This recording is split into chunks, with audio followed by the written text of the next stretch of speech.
We are broadcasting and we will look for our audience online.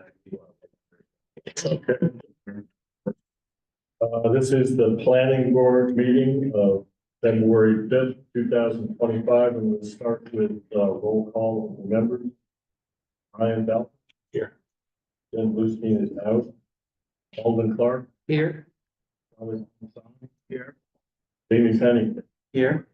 Rick Painter. Here. I am here. Jack McCarron, are you here? He is. He is. Jack, I'm trying to throw you to panelists. I can also unmute you. He's moving over to the Jack, are you with us?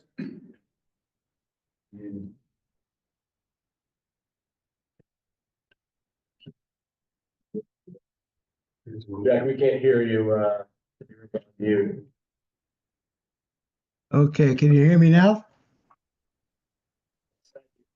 Hello. Yep, we can hear you, Jack. Okay. Okay, we have 6 members present plus Jack. So we have sufficient numbers to address the special applications. Our agenda is 2 public hearings. One for 38 Forester Street, which is a continuation from last meeting, and then 33 Merrill Street. Both are 6C special permit applications that lead to adding an additional residential building on an individual site. Following that, we will close the public hearings. We will have general business, approval of minutes, discussion of open items. The general public doesn't necessarily have to change for that. Stay for that. That's pretty boring stuff. We can get going with the 2 public hearings now. I think Mr. Neat, 38 Forester Street is first. Again, this is a continuation from meeting, and just for the general public, we will have presentation of additional information that's requested by the board last meeting. That will be followed by initial questions from the board, and then I will reopen for public discussion. If there is any as a follow-up, we'll then close public comment. The additional deliberation, some sort of decision. So, Mr. Neat, the floor is yours. So as part of the continuance, this was a 6C special permit and drainage plan. So we had engineers come out, we did a photography on it. You can zoom in, Andy. And we had proposed grades put on. So, and one of the questions we had was the retaining wall to the left, and we gave a height for the top of the retaining wall, which was 62, bottom wall of 58. This will be made out of landscape block, so it's about a 4-foot wall. And then to the rear of the property, you can see where it pitches down. We did a 3-to-1 pitch. So for every 3 feet, it drops about a foot, kind of grades down to the right.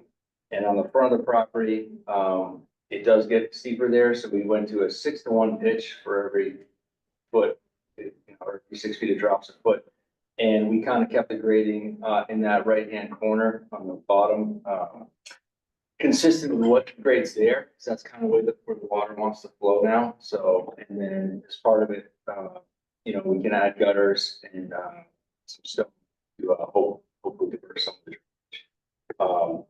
But as far as bringing in lots of fill, we're trying to keep it consistent with what's there now. So the natural way has been work with the drainage that's there.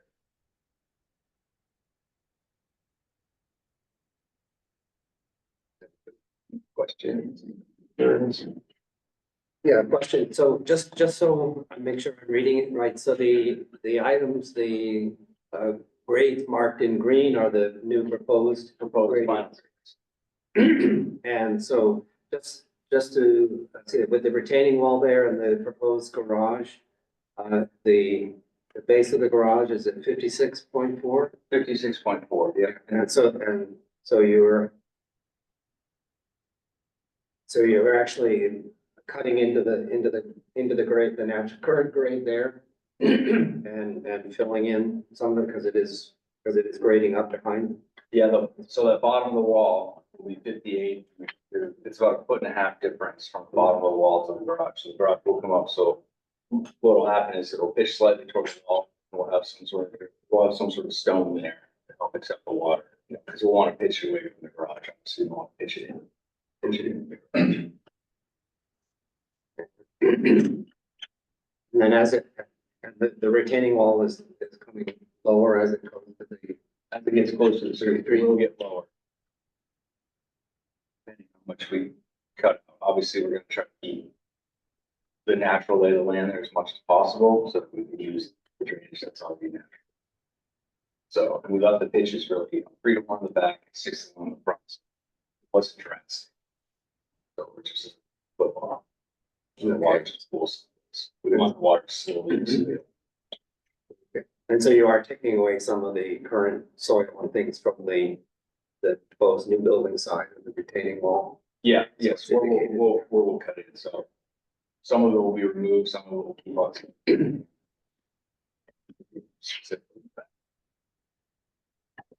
Thank you. Very good. Okay, I'll open the floor to comment.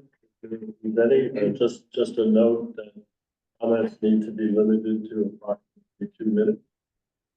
So if anyone has any follow-up comments, please feel free.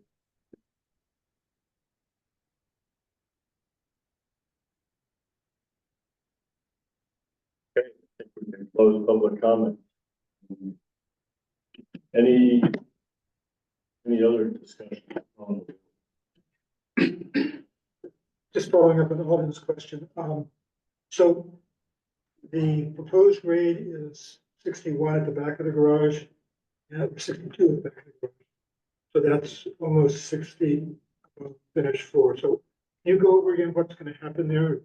Are it gonna really be embedded 6 feet into the hillside? So we're 62, the back of the garage, it'll come up toward the wall, and then where it gets to the back, it'll start pitching down. So there will be some sort of retaining wall. So the back of the garage will have a higher, there will be more concrete sticking.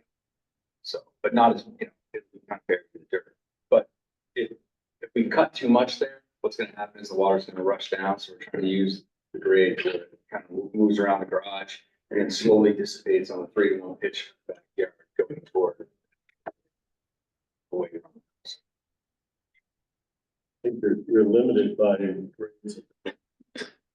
Yeah. You've got a tight corner there, and you've got existing grades and 61 or 62. There's not much you can do with it. No, but we can keep it from 3 to 1 as it dissipates. Yeah, keep it slow. Foresee any drainage problems in the future.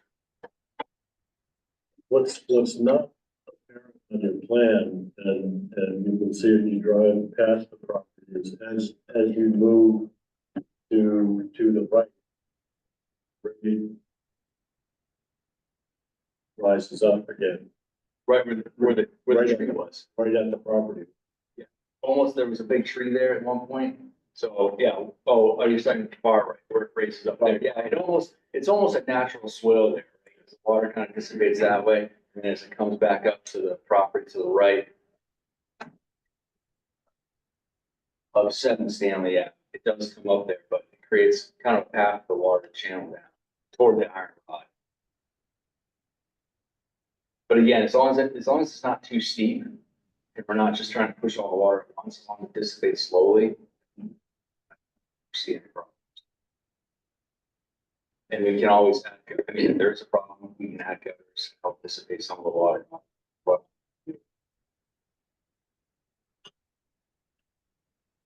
I'll just say I was I think one of the few people who were pushing to have this plan, and appreciate you preparing it. It's not always required, but it definitely helps clarify and doesn't leave things to chance. So appreciate you doing it. It looks good.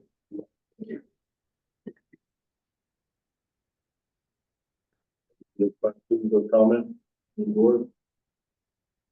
I think we can begin to discuss a motion that I'm gonna need a little help with this, given our conversations over the last couple of meetings about addressing specifically the findings outlined in the staff report, as well as the special division. Yeah, I think, Alden, I think, the nice stuff to do before, if it's okay. A brief mention of just some of the stuff that, findings that the board is making, it's not necessary to read verbatim, but really just to note that the board is making findings consistent with the ordinance for the issue of the permit, so, I'll defer you on motions and so forth, but brief mention for, the substance of that finding will be on the record. So, yeah, so for the record, we do want to include the findings according to the staff.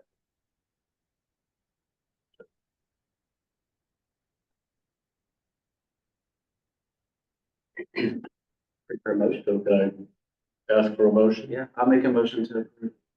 I'll second. I think we can do this. This approving with subject to the condition. Yep. In the staff. Everybody present here can vote, so we can do this. Jack? Right, Jack Won't be able to vote. Jack did not vote on this because he wasn't officially in place. Right. So all those in favor? Aye. Opposed? Thank you very much. Thank you. Good night.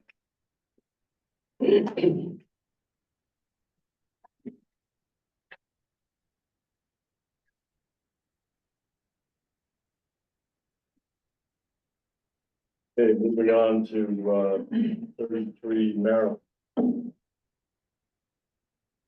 Again, same structure that I mentioned. We will have a presentation that will be followed by initial comments from the board. I will open up for comments. Close public comment for the deliberations and try to move to some sort of decision this evening. Thank you, Mr. Chairman, members of the planning board. For the record, let's right now, 13 Picard Street in Amesbury. And I'm a member of the design team for this project. We've been working on it for about 8 months. So I'm going to present an overview of our special permit application. This is the beginning or the end of a 3-step process that we started last August, formally with the zoning board of appeals. So we'll go to the next slide. Thank you, Eddie.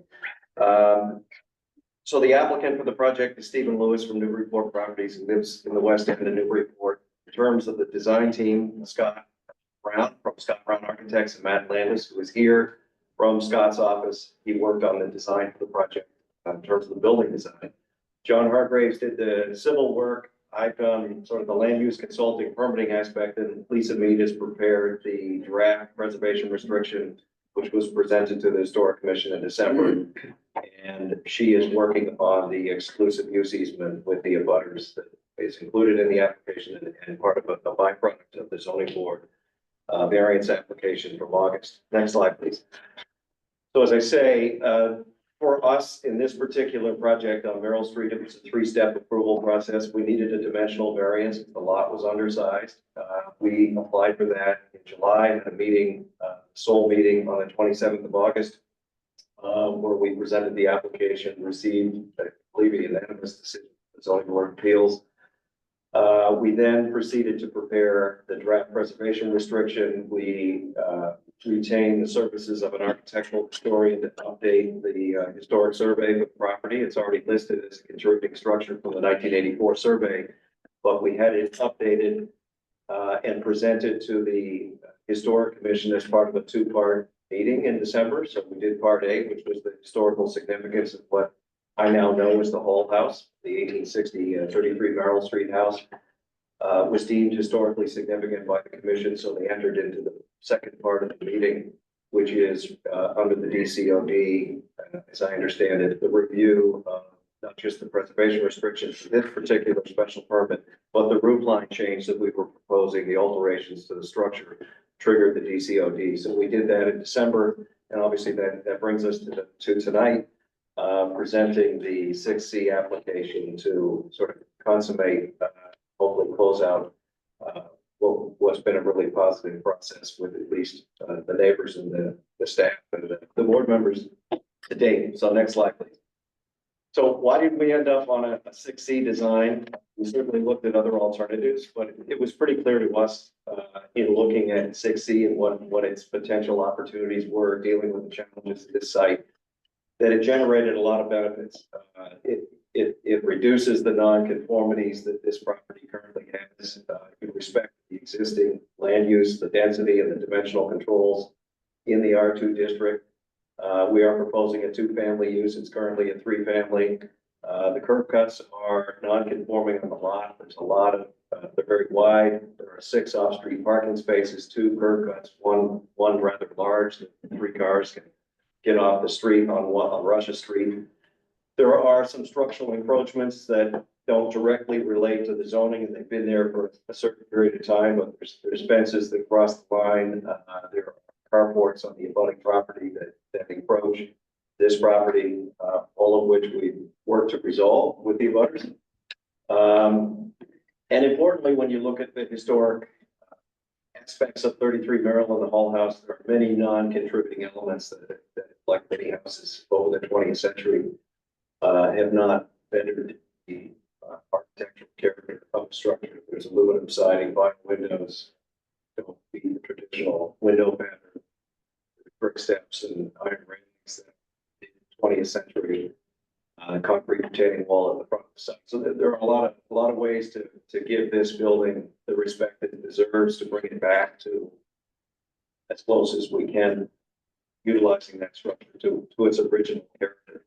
In terms of the better design outcomes, the volumes that we looked at between what we call, and I'll present a couple of slides, sort of an as and right option, something that doesn't require a special permit or a variance, using the 9B3, the alterations to a pre-existing 2-family structure. They don't result in something that looks like anything in the neighborhood.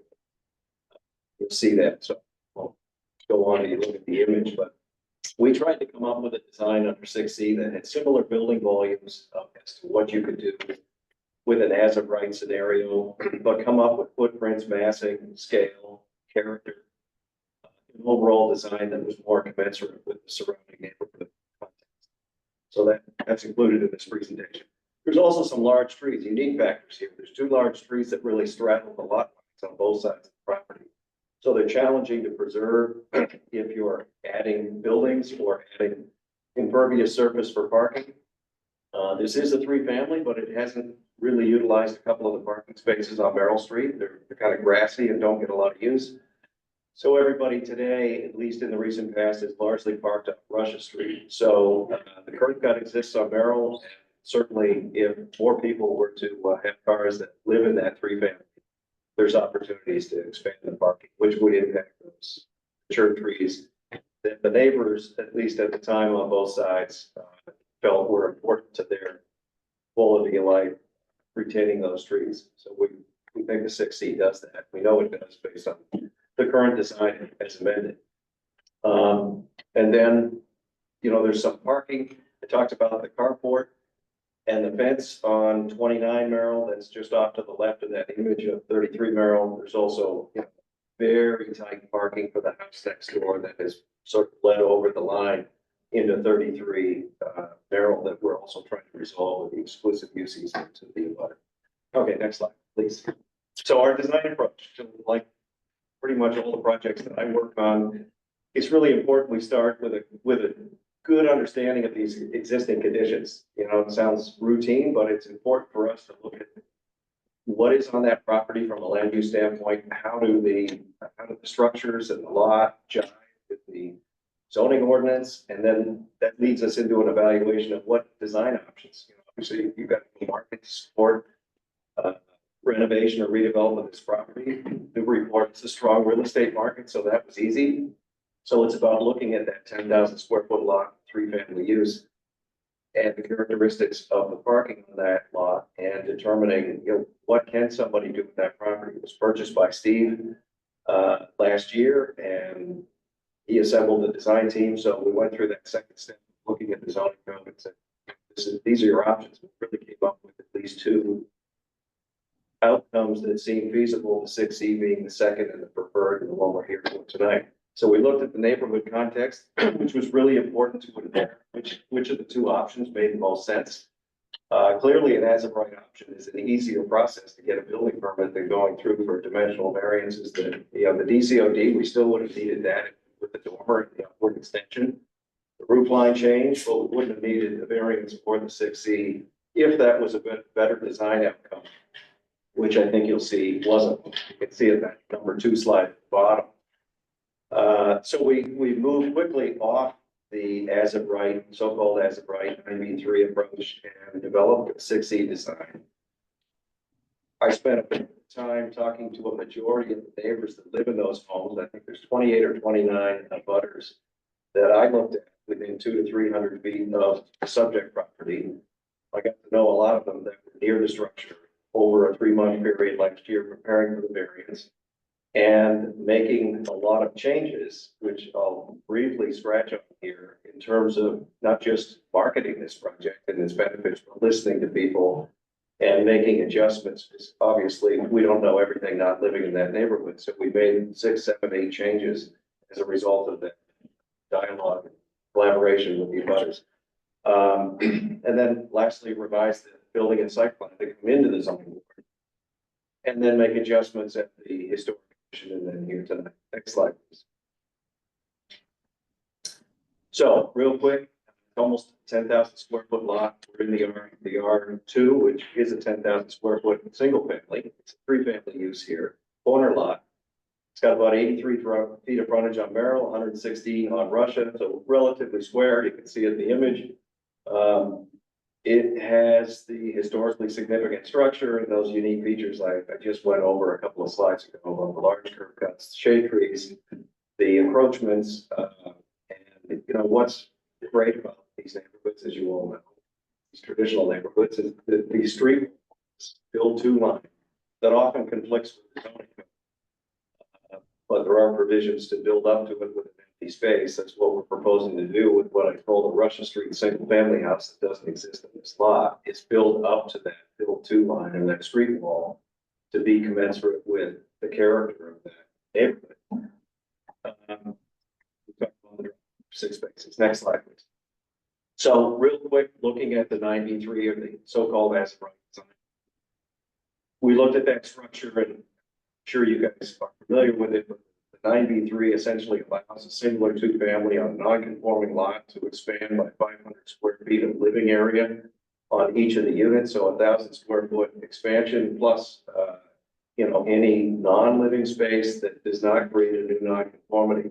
So we looked at the lot coverage, the open space, all the dimensional controls, and essentially you could add those, you could add a 2-car garage with a room above it.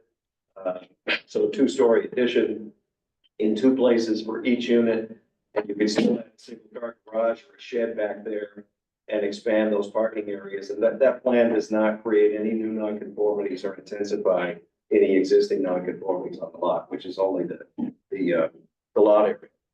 So clearly, if you look at it, we did, and I didn't find any of the neighbors in my canvassing that thought this was a more appropriate or better fit for how that property might be redeveloped by Steve or someone else. So we quickly moved off of this design approach and looked at the 6C option. Next slide, please.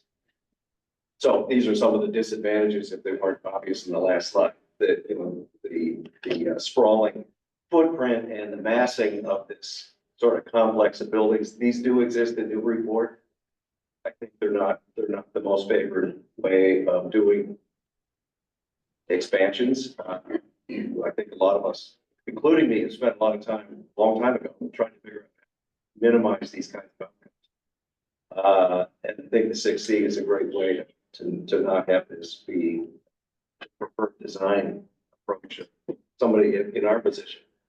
So it's got a very large footprint compared to the surrounding context, which I haven't gotten into yet. You're probably familiar with the north end. This is a large, sprawling footprint with weird massing that doesn't fit the character of the surrounding neighborhood. The side yard, there's no usable open space, as you can see on that plan. It's very fragmented by the buildings, a lot of impervious surface. So there's a lot not to like, at least in our minds, even though that meets the code. So I think the next slide moves into the the neighborhood context. So we stepped back, we looked at these 28, 29 properties that surrounded the 33 Merrill Street. Looked at the land use pattern, most 75% are single families, most of the rest are twos. The only three family is 33 Merrill. So 96% of the properties, all the other ones in this particular study area are single or two families. And if you look at the average lot size, the singles are about 4,000 square feet, even though the zoning's 10. We were used to that, right? The zoning is usually much, creates a lot of nonconformities for a whole host of reasons. But the average single family lot in that context that you see on the screen is 4,000 square feet, and it's 10 for a two family. So this lot is really well suited in terms of its surrounding land use pattern for a two family use, not a three. Strong build-to lines, again, that street wall, Russia Street, Merrill, they all have it. And, you know, even the newer structures, and there are at least, what I found really interesting looking at the analysis of the surrounding context, is there's at least 6 or 7 buildings built in the last 30 years in those 29 properties that were built to largely fit into that context and adhere to traditional architectural principles. So even the new structures made explicit intent to fit in with the architectural character of that neighborhood. I don't know that I've seen that many new structures in that small an area where you can't quickly tell where the new structures are till you look down at the foundation and see a poured foundation. There are telltales. You could drive by, not necessarily. So that was unique, which again led to the obvious preference for us to fit in. That's really what this project is all about. How do we make this, how do we bring this whole house back? And how do we have our new addition fit into the character and the quality of that surrounding context? Next slide.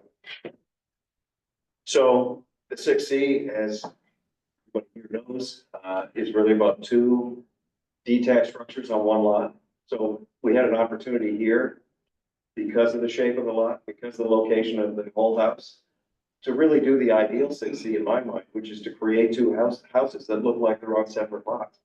So if you drive by, they don't share anything. You're going to share that fence that goes down the middle of the lot. That's about it. Utilities, driveways, parking, street address, they're going to look like it's 2 lots, but they're not 2 lots. I think that's, for me, that's a big success and one of the reasons I worked on this project. The curb cuts exist where that house is on Russia Street, which is the one to the right that doesn't exist. That's all, the front half of that is all pavement today where you can park 3 cars off the street. So there's tandem parking for that. They're both single families. So the 3 would become a single, which is what it probably was originally in 1860. The other units in the new house on the right, so we'll have a Russia Street address if we move forward with it. That's a single car garage. You can park 2 cars in front of that garage, but it's really comfortable for 2. Be nice if there's only 2, that way the car is back behind the front building wall, the front facade of the house on Russia Street. And then we have the 2 existing spaces that are off Merrill Street that we show where they're located there. So we think this is clearly based on our analysis of the surrounding context, those 29 properties, consistent in density, lot area, frontage, setback, parking, all those dimensional controls. It's got no new nonconformities either, other than the need for the special permit, 2 structures on one. Next slide. So, as I said earlier, we asked Scott, his team, Scott Brown Architects, to employ traditional architectural principles. Again, we have this building, this new building fit in. It's a colonial revival structure. We did one of these several years ago on Warren Street, up from what used to be Fort Payne. I don't think it's there anymore, but 23 Warren is essentially the same house. It's included in the image of it in the application.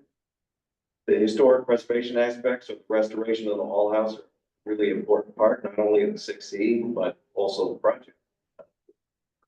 I'll go through that in a second. Significant alterations and repairs through restoration of the whole house itself.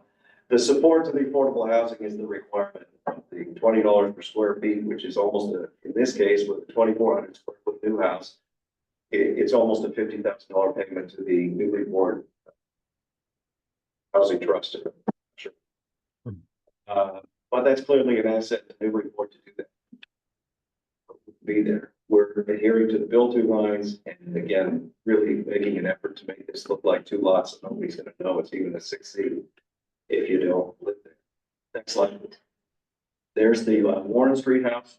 So the garage will be on the other side, but it's essentially very similar to that same building footprint.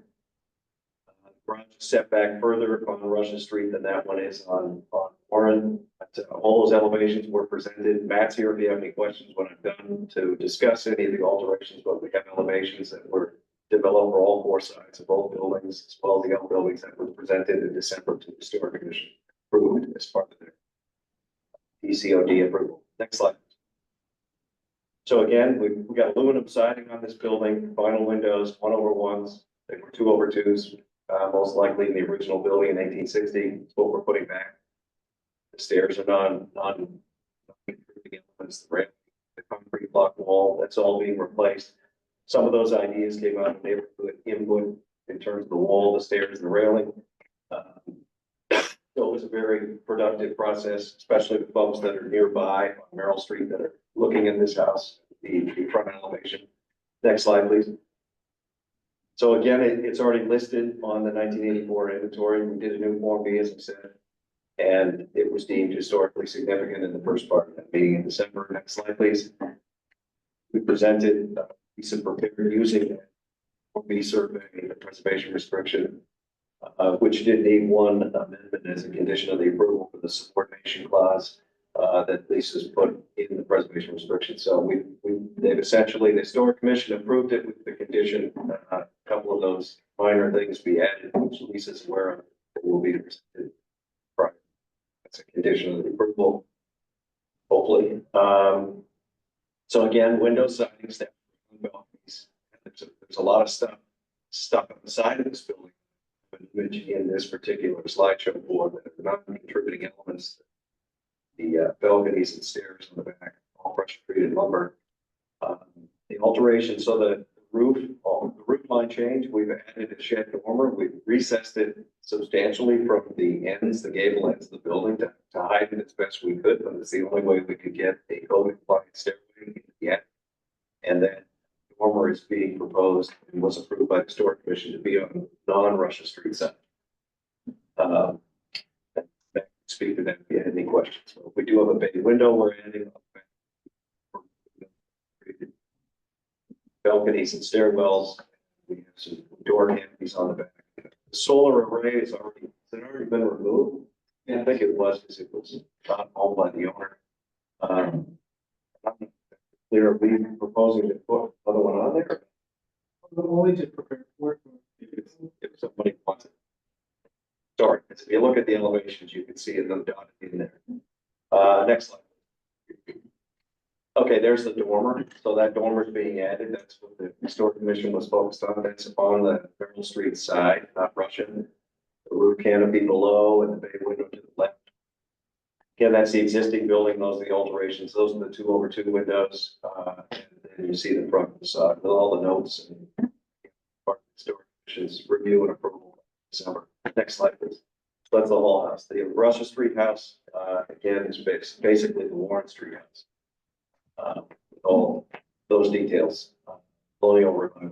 Next slide. Covered that already.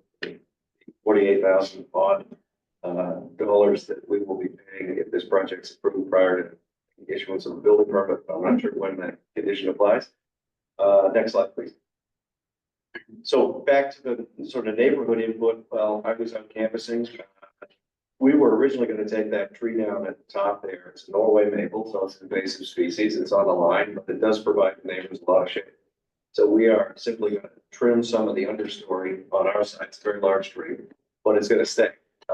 They would like to keep it. So it's not in the way, but we just trim the understory underneath where that car is sitting. There was a desire to have concrete pavers instead of pavement on Merrill Street, so we've agreed to that. We've agreed to replace what's a very high privacy fence. It's the third arrow down on the left of Merrill Street with a 4-foot decorative low fence. along the street line. The stairs and railing, which we did earlier in the design, wall replacement again.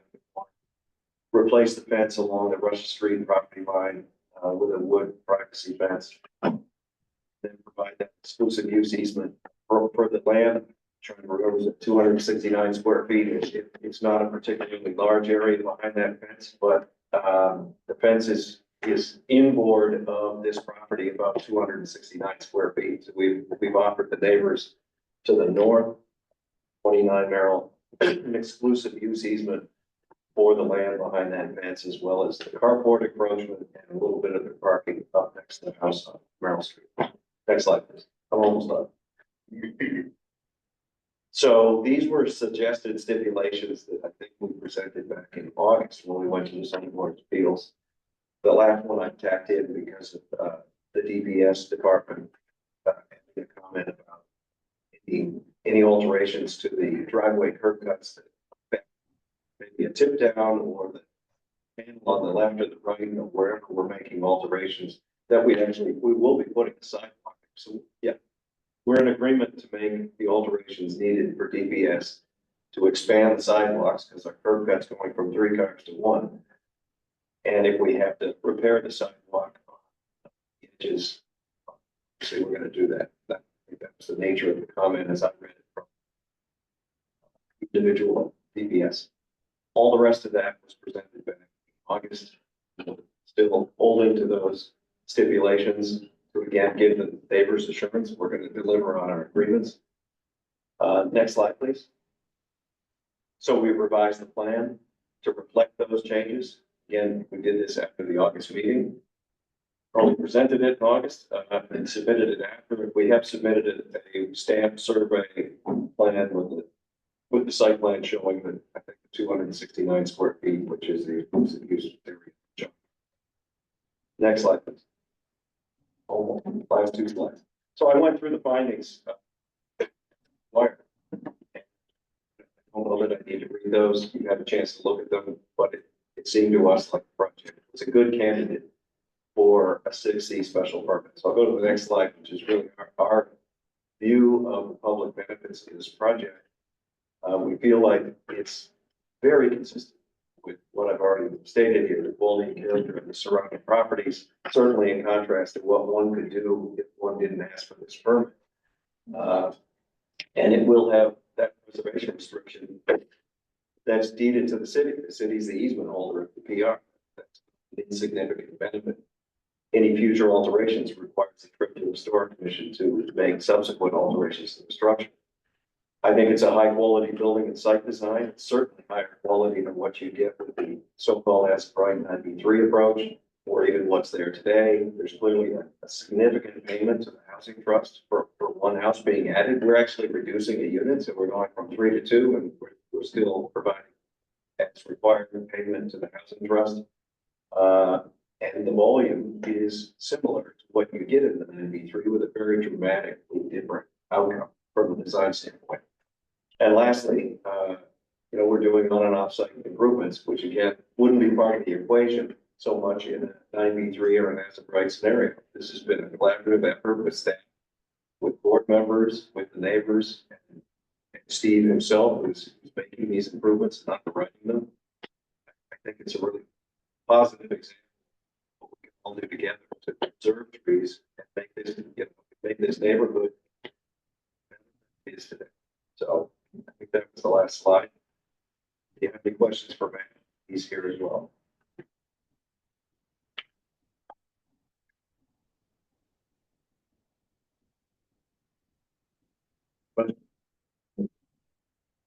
Charlie, welcome back.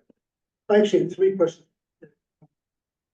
First, you mentioned trees.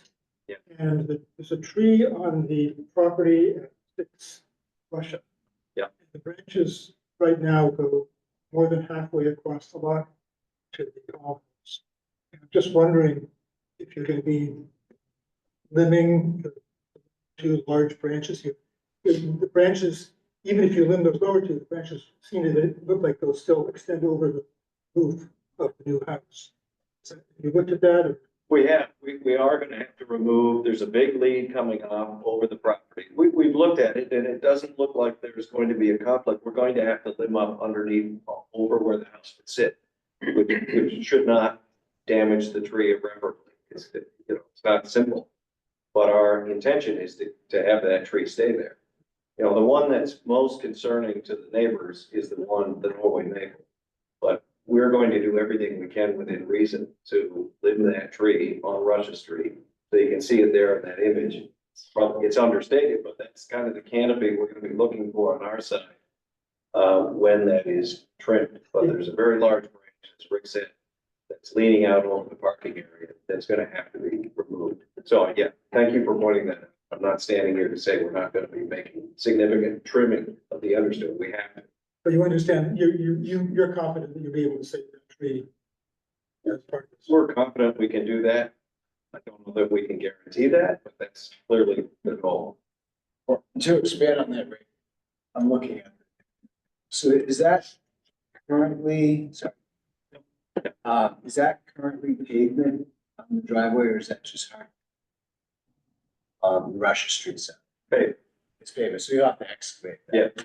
Get pretty close to those roots. Yeah, that's probably only 2 inches thick. So we're getting rid of that, but the foundation, yeah, we're going to be in the drip line.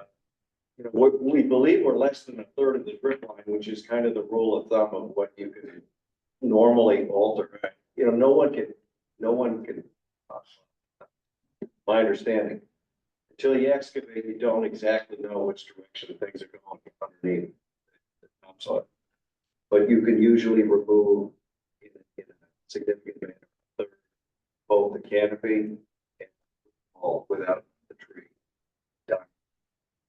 But there's no guarantees. Should probably do this. You're connecting utilities to water, sewer, street as well on the right. Just I believe so. We're going to connect them wherever they need to be connected. I honestly. Yeah, we typically let DPS make that determination, would recommend memorializing that in the permit here. Yeah. Unless there's a specific reason for questioning, we would not, we'd recommend leaving that for DPS. I was just wondering which side of the house would be coming from. Yeah, that's unfortunate. DPS, have you spoken with them? No, but I would make a commitment that because of the commitment we've already made prior to tonight to try and do our best to save that tree. Right. That if there's an added cost of moving into the other side, which is the only reason I don't know. If there's a way, if there's an added cost of going to the left, further from the tree, we'll accept that as a condition of approval. Everything's pending DPS approving it. Well, that's what I was. Yes, that's a good suggestion. A lot of stuff could go over there. Another question I had, when you were showing your alternative. As a point alternative. Yeah. One of the things you showed was single family garage, coming off the Middle Street. It seems to me with this site plan, you can still do that. Not, when this approving the 6C isn't going to exclude future owner from doing that. It would. Question. Excellent question. I thought you were going to say what I heard at the ZBA, which is, looks like you guys are just jamming more stuff on the property to show that, the 6, the 11, the 93 is so bad. So whether that's a garage, and I'm going to answer your question, whether that's a garage or a shed, if anyone has a garage like mine, I'd be using it as a garage or a shed. I've got a 2-car garage, I can't park it. But to answer Rick's question, we're at the maximum building coverage with both schemes. So we cannot add any more. Maybe you could do an 80 square foot shed in it. So you're wrong, but I don't think you can do it. We have the numbers in here. Right on the ceiling of what we can put for footprint on this site without coming back to the ZBA. So I think you're good. Thank you. Yeah. So the third one, which is actually my most concerning one. So right now, the character of the neighborhood streets is that there are continuous concrete sidewalks all the way down Russia Street, crossing the driveways, and also all the way down Merrill Street.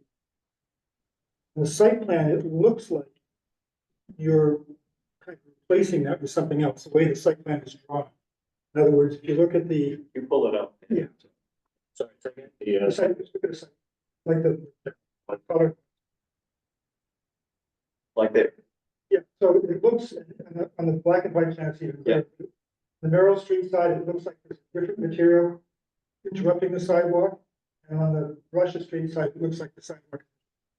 The character of the street right now is continuous concrete sidewalks. Yep. And, is this a, No, we're doing whatever that's probably in it. Showing what he thought made it clear what was going on, where sidewalk, when you look, so I'm with you, we're gonna do whatever DPS wants.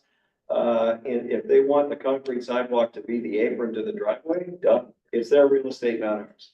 So we'll do whatever the city wants. I think this was done this way because it's easy to read and a lot of places do it differently, but I absolutely agree with you. It's better, in my opinion, as yours, that we have the pedestrian be dominant along those driveways. So make it a stipulation if that's what public DPS is gonna, or even if you want to tell them what to do, we're good.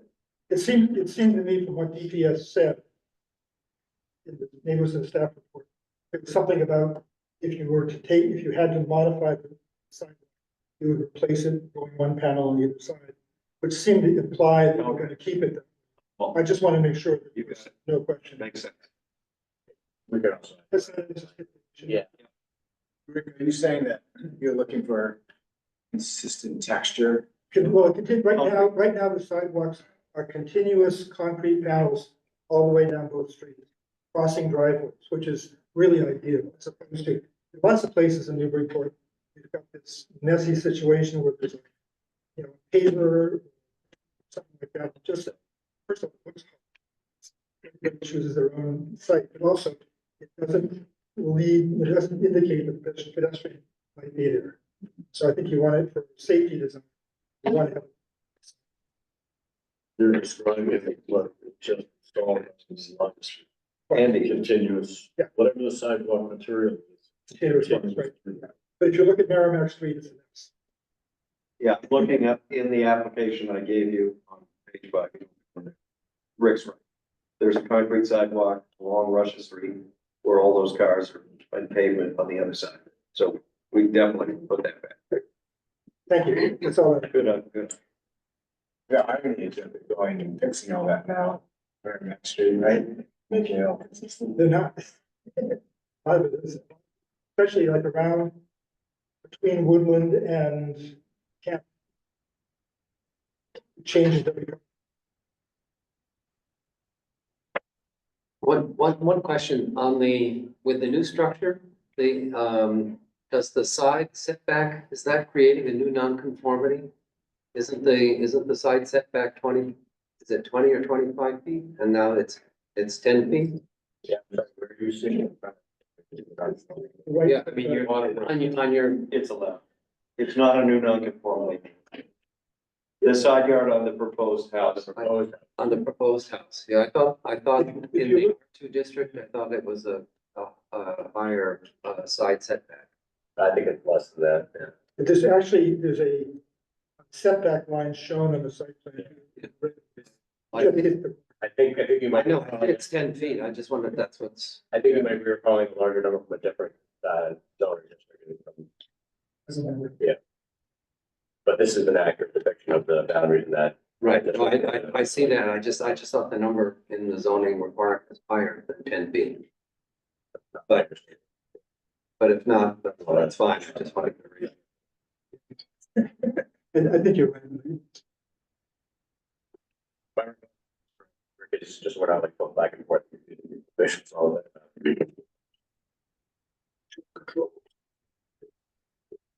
I have a couple.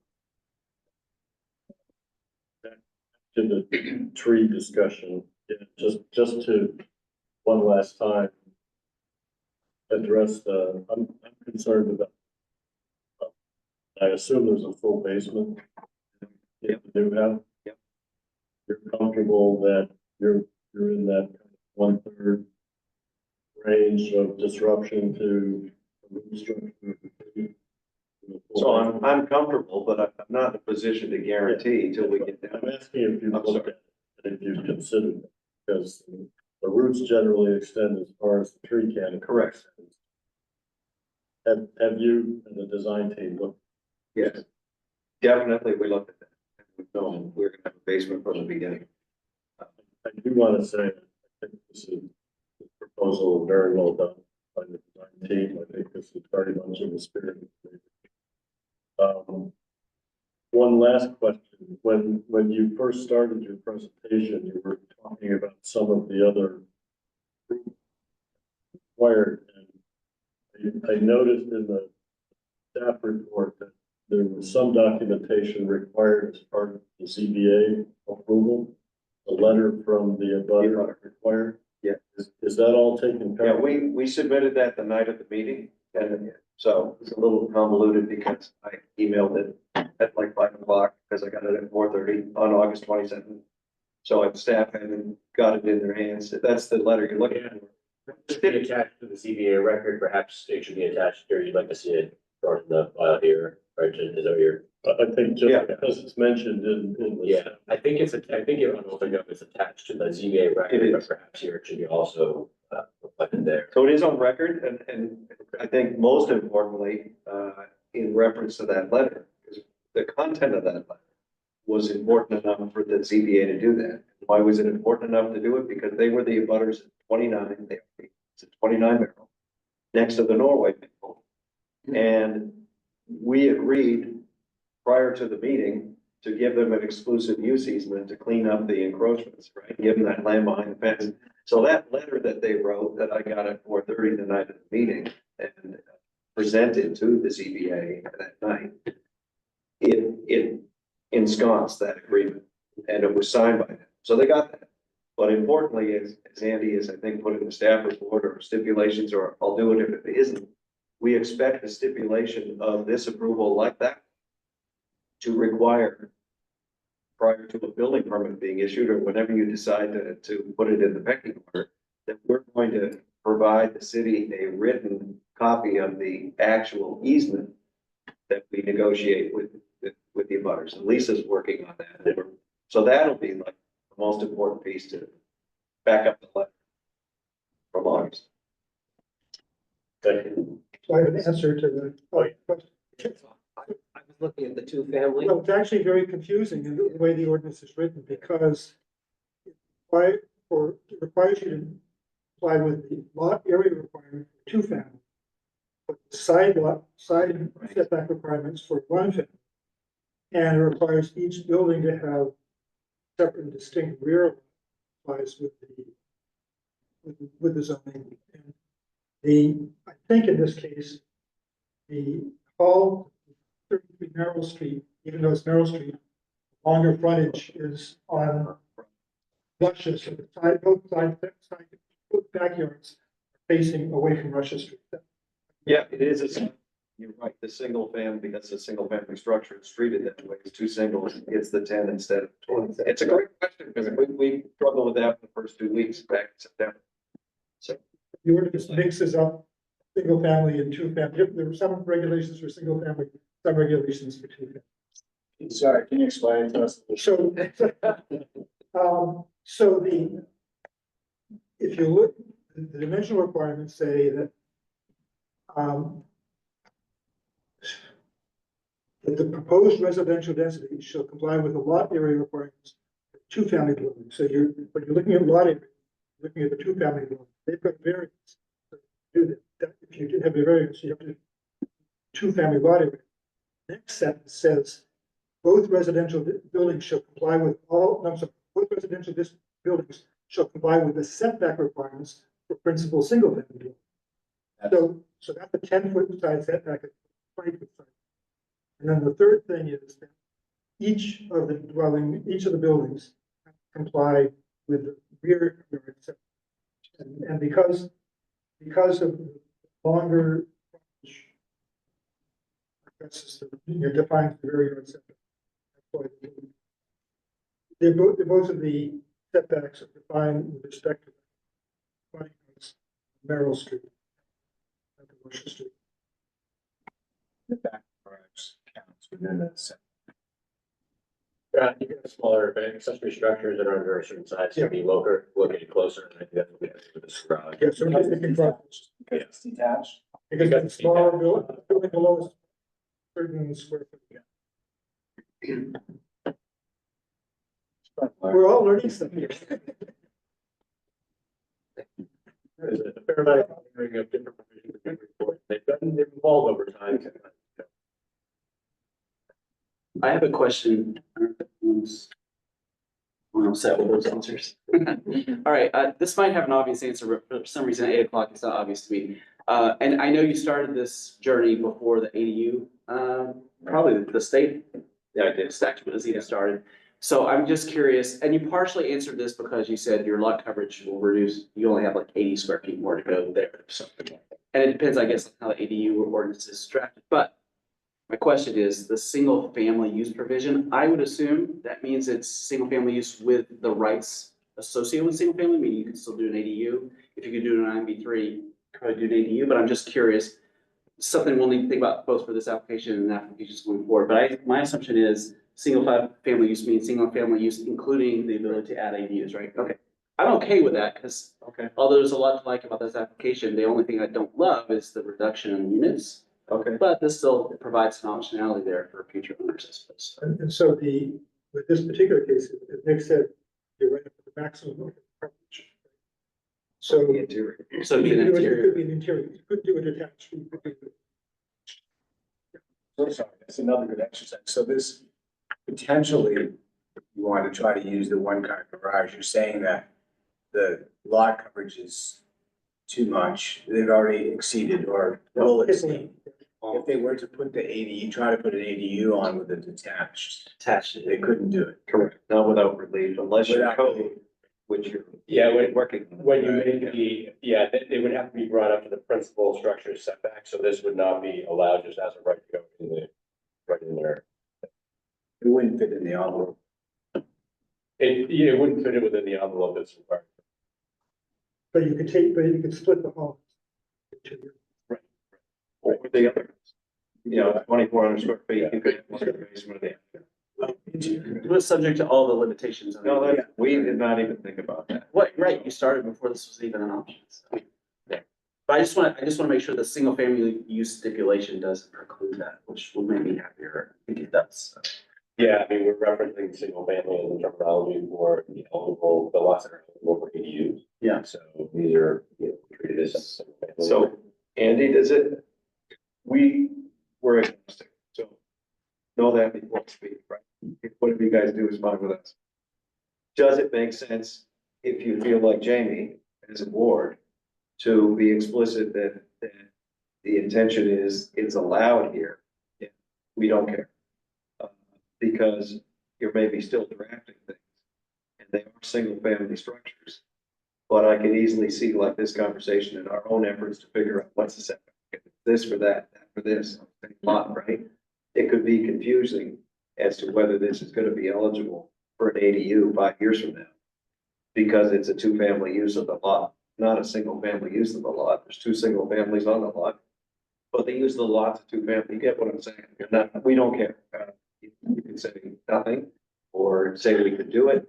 But maybe if you say we can do it, it doesn't matter either. The code is gonna be the code when you get to the code. I don't think I would be in favor of, conveying future right. I think we would just need to confirm with the ordinance at that It's good time. for you to think about what you draft, whatever you.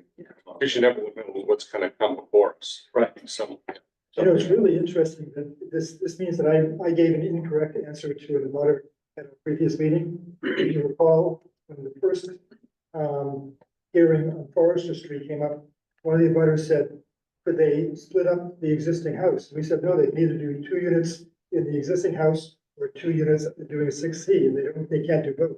But in fact, they can using the ADU. So I think that's something we should be aware of. It's just the ADU is smaller, but it's like Yeah. 2 equal sized units. Right. Yeah. Looks like.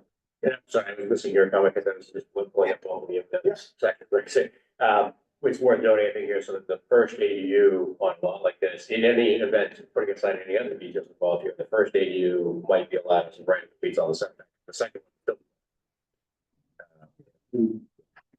If someone were to try to do it, well, rather than, let's say, it would be, you'd have to have discretionary review in order to have a second ADU on that lot, irrespective of how it was done. So, Interesting. yeah, so three, under the way that it's sort of drafted currently, and it can change. You could get 3 units here eventually someday, but probably, but not 4 without a higher bar. That makes sense. So are we saying that ADU potential is inherent in zoning related to ADUs and we don't need to be specific about? You don't need to be specific about it, I mean, unless for some reason, try to, there's no reason to, because the fact that they are single families, structures, it would make the first one eligible, right? Second one less, right? If someone were to try to get. And we would never say it in the positive. We would just say if it were a restriction, we would put it Correct. in. If it was to the positive or to the future, we would leave it alone. Correct. Correct, yeah. And again, they still need to meet the dimensional setbacks. All those requirements in Newburyport still apply, irrespective of whether you're doing an ADU, all of the dimensional requirements. Good point, Jane. Yeah, and the Good to previous, have that conversation. previous 6C we just proved was much larger lot, so Yeah. there's lots of ways they could probably do an ADU pretty quickly. A lot easier about it. Yeah, Yeah. Can I come back to the tree for a second? Because the last thing I want to do is be standing here 6 months from now, or next year, and be wrong about, I guess, the tree, right? Precious tree. I don't know the answer. We've looked at it. We think we can do it, but we don't know. And the last thing I want to do is to be here for another project in 6 or 12 months, or be standing on the neighbor. And that tree is irreparably harmed when we dig that foundation, which we won't know till we get there. I would be more than willing to speak on my client's behalf if the board was interested in attaching a stipulation that says, if that tree is irreparably harmed with the intention of preserving it, clearly, that we would be willing to plant 2 new trees if we get to that point along that property line, sufficient caliber to at least mitigate in the off chance it doesn't work out, because there won't be any mitigation if we get out there. If, again, you feel like when you say that, well, the tree's gonna come down, right? Because it's easier to get rid of it and put 2 trees in. That's not the spirit and intent of what we're doing. I'm not going away. My client's not new. We're all local. We're gonna try to save that tree, but in the spirit of doing what we're saying, because we don't have 100% insurance. I'm gonna speak for my client who's not here and offer that up, even if I'm buying the trees. Because I think it's the right thing to do. To further more of the details, you like the idea of having a back, there'd be an issue, it specifically stated what the board's expectation might be. Whatever. I'm not sure, I guess my hesitation, I like the idea, my hesitation is how does that get enforced, or how does it get? Is there a time frame? Yes. it could be a lot That's after. too always. Well, Right. yeah, this unfortunately is hard to unpack the written condition here during the meeting, because this requires essentially a paragraph. Explaining some of this, and then outlining the fact that, for instance, the zoning administrator might allow a winter season to go by, the time frame, occupancy, right? But you still have to do it in the spring. It might, only because of the weather conditions, right? But otherwise, it has to be done, prior to occupancy, for instance, that sort of thing. So it's just hard to unpack that language right here, but we typically write those more lengthy conditions. And I'd be willing to just maybe you could include the spirit of it, and then have it and delegate it to the chair. Sure. Move the final word. Could I ask, to the extent it might be beneficial, caliper size, Steve, larger caliper size? Question as to, is there any sort of minimum It's caliper? a really big tree, so I don't think you Yeah. could plan. Suggest, given my limited but not minor work in dealing with trees, I think a 5-inch caliper tree is a pretty big tree to buy from a nursery. I would And agree. it'll survive. The bigger you get, the harder it is for it to survive. That would certainly be sufficient. The big tree.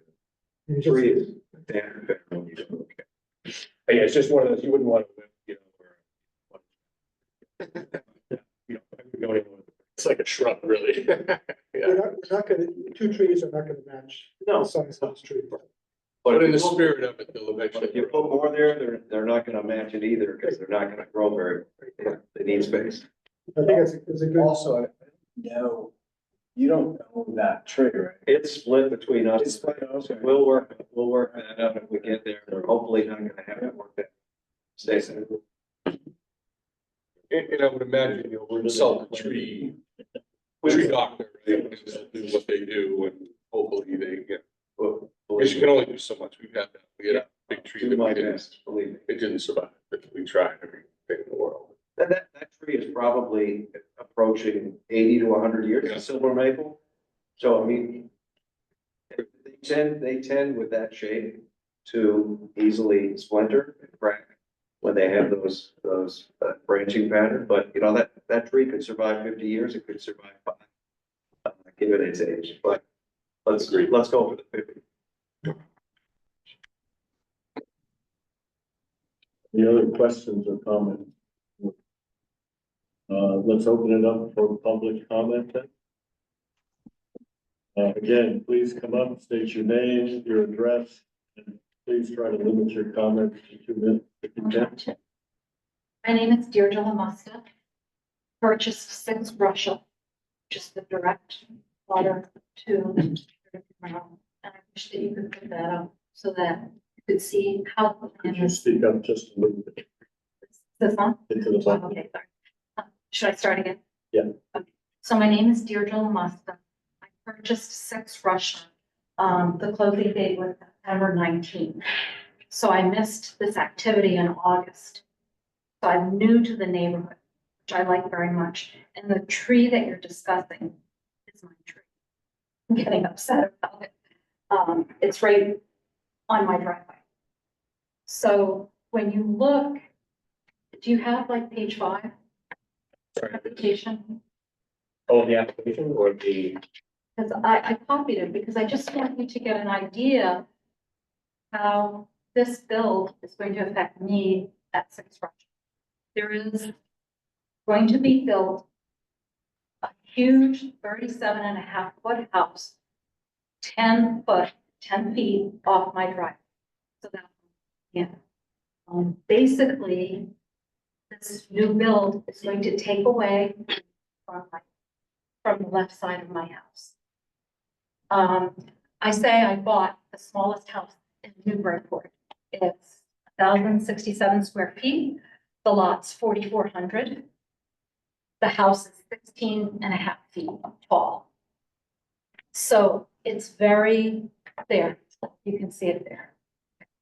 So I have a lot of concern about building a 37.5-foot house. When I look at this, and I appreciate the beautiful lot, I appreciate the need to build in Newburyport. I'm new to the city, but to build that size right next to a house that has already been there, I don't feel is fair when you're taking away all my sunlight from that side of the house. You know, when I look at Merrill Street, which I actually, you know, like that street too, because I tried to buy on that street, it's not progress. But, you know, you look at it, it's like 31, it's not 31.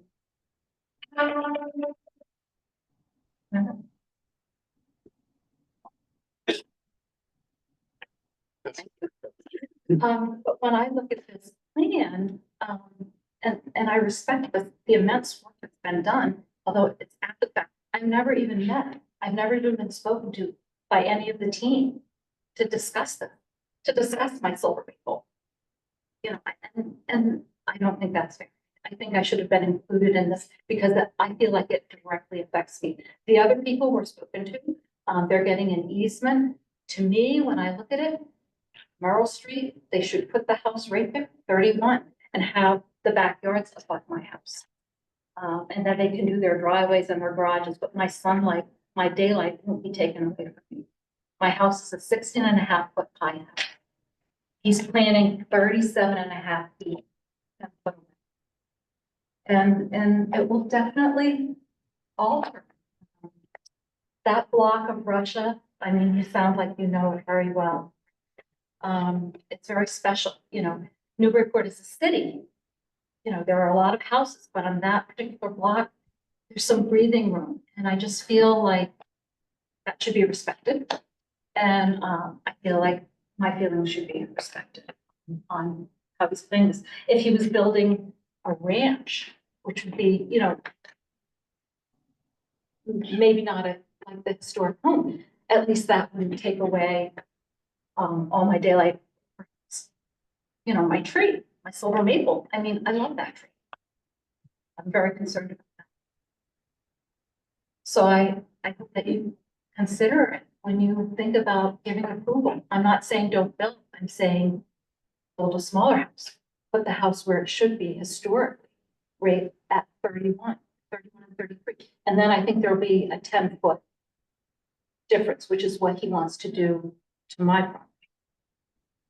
Thank you.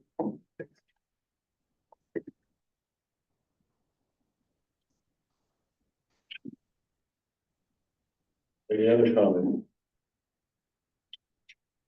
Okay, we'll close the public comment. Any other questions or comments?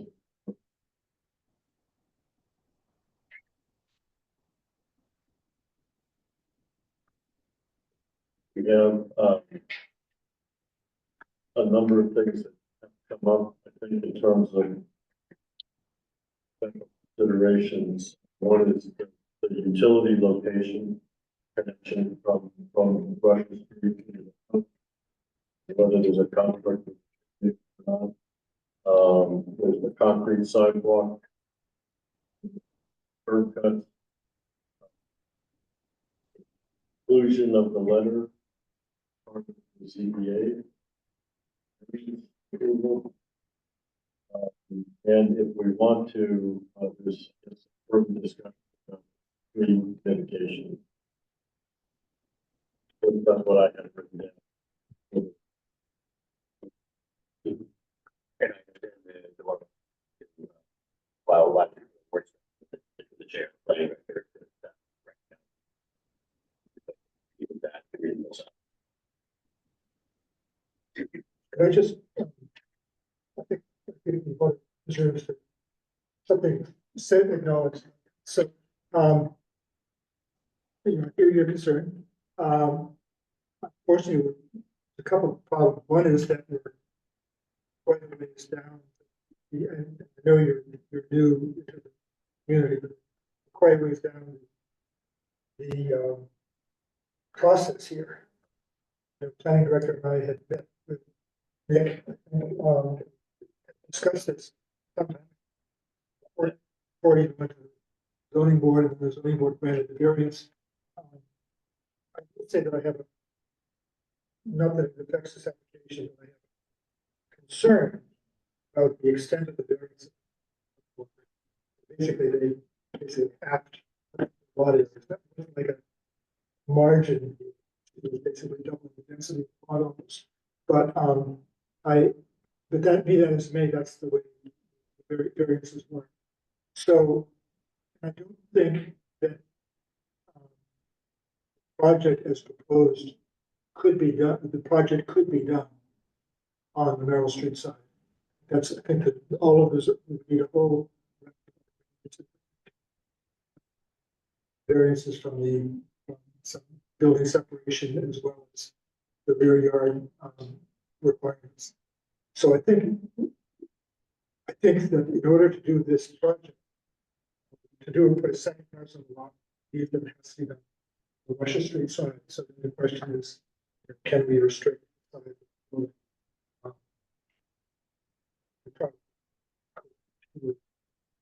Could you reverse the driveway and put the driveway next to my property, house closer to your other house? No, no.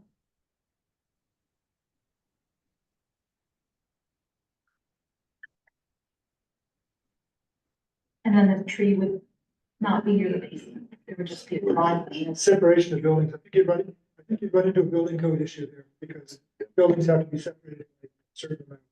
Yeah, you only have. You could, that really isn't subject to variance.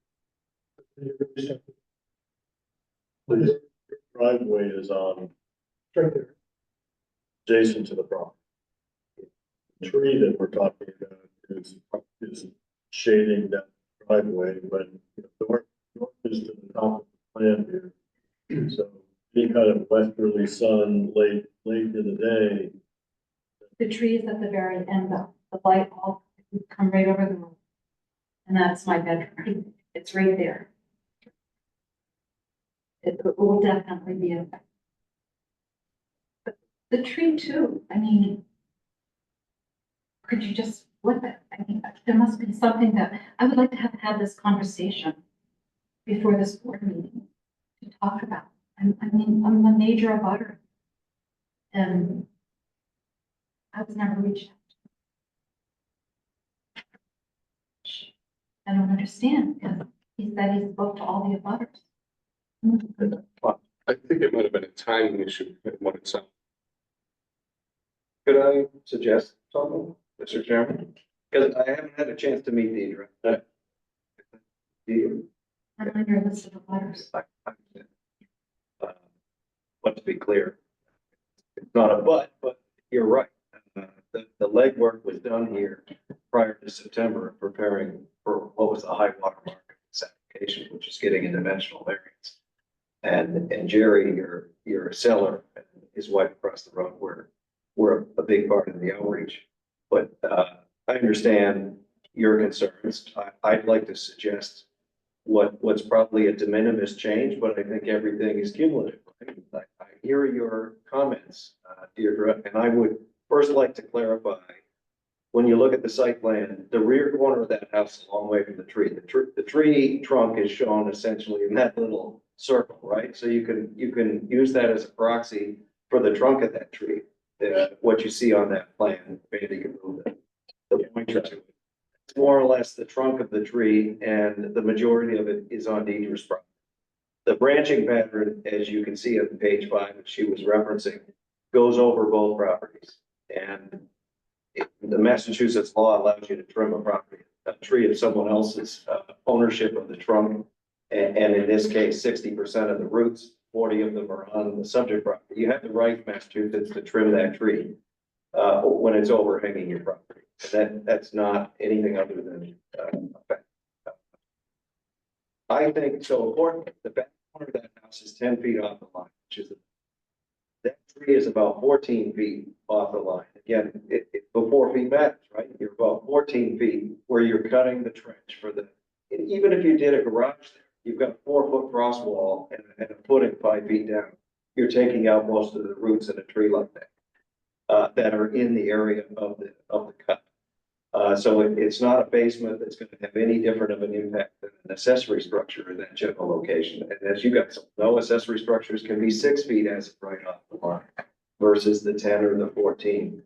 I would like to suggest we would be, again, put myself out there, but I'm trying to be respectful of Deidre and her concerns. If this thing was over on Merrill Street, we'd have way less. We did look at Merrill Street. There's about 10 feet less to even work with on Merrill Street because of the compaction between 29 Merrill. The tree that's on our property, that's equally large, the Norway, and then the existing structure. So the bigger frontage is Russia, the bigger area was Russia. Russia was the better fit, but we have a tree in both locations. So I think what we could accept as a stipulation is that we move that house 1 foot further inboard. So you have 11 feet in the back corner and you'll have 15 on the front, which again, will not make it worse. It'll make it a little bit better. And you'll still be able to walk between that little accessories. I don't want to have to come back here necessarily to present a new design.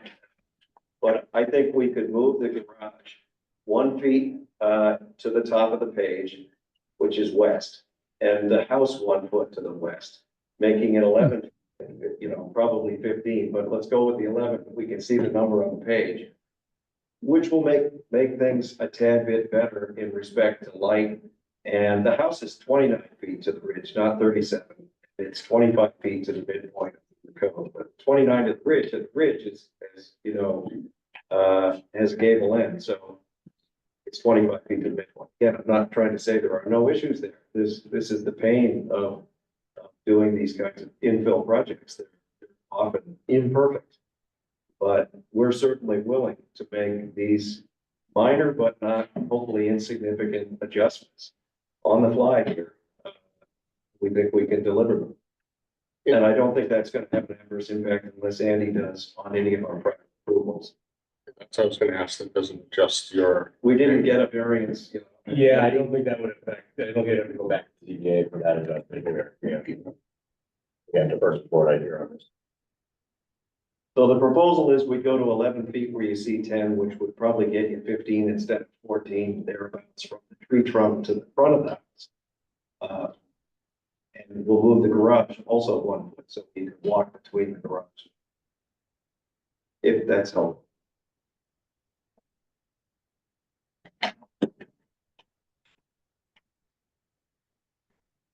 I mean, it's hopeful, it's going.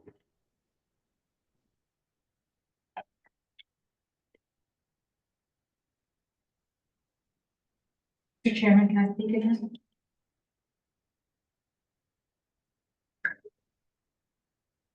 We're gonna close public comment. That's up to the chair, I guess. Yeah, now, what any additional information moving forward? I Please, appreciate. please.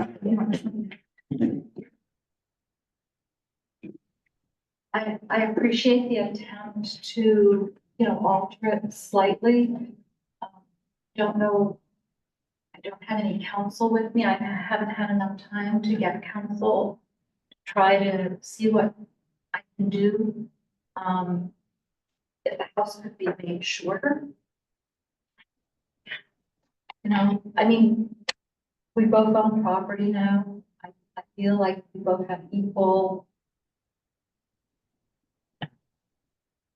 Can I ask a question? When you were in the process of purchasing this house, was it ever mentioned by the realtor, the owner, one that participated in this?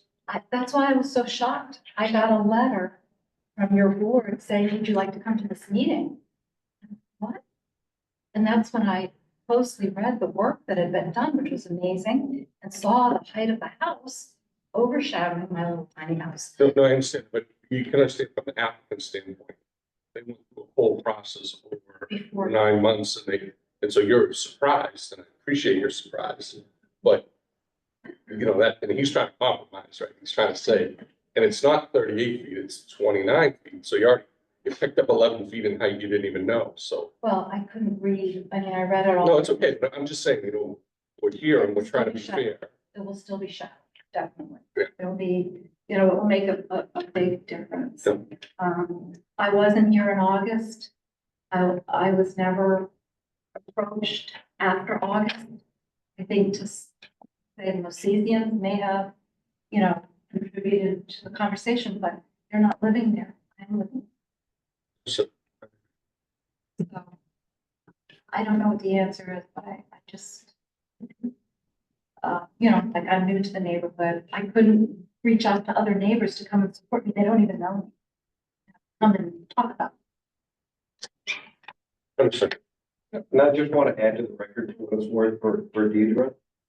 All the entire application that was submitted in July, the August meeting, that was provided to the broker when this house went on the market. And I spoke with the broker. And the sellers know about the project. So there was no effort. I knew someone was going to move into that house between when we started this. But it was fully disclosed, including the whole application to the zoning board of appeals to the broker. So I just want to make that point. Thank you.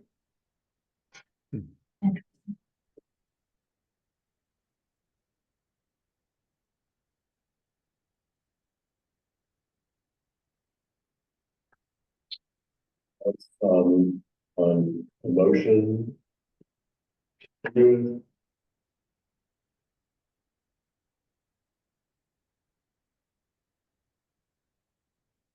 And I don't see that.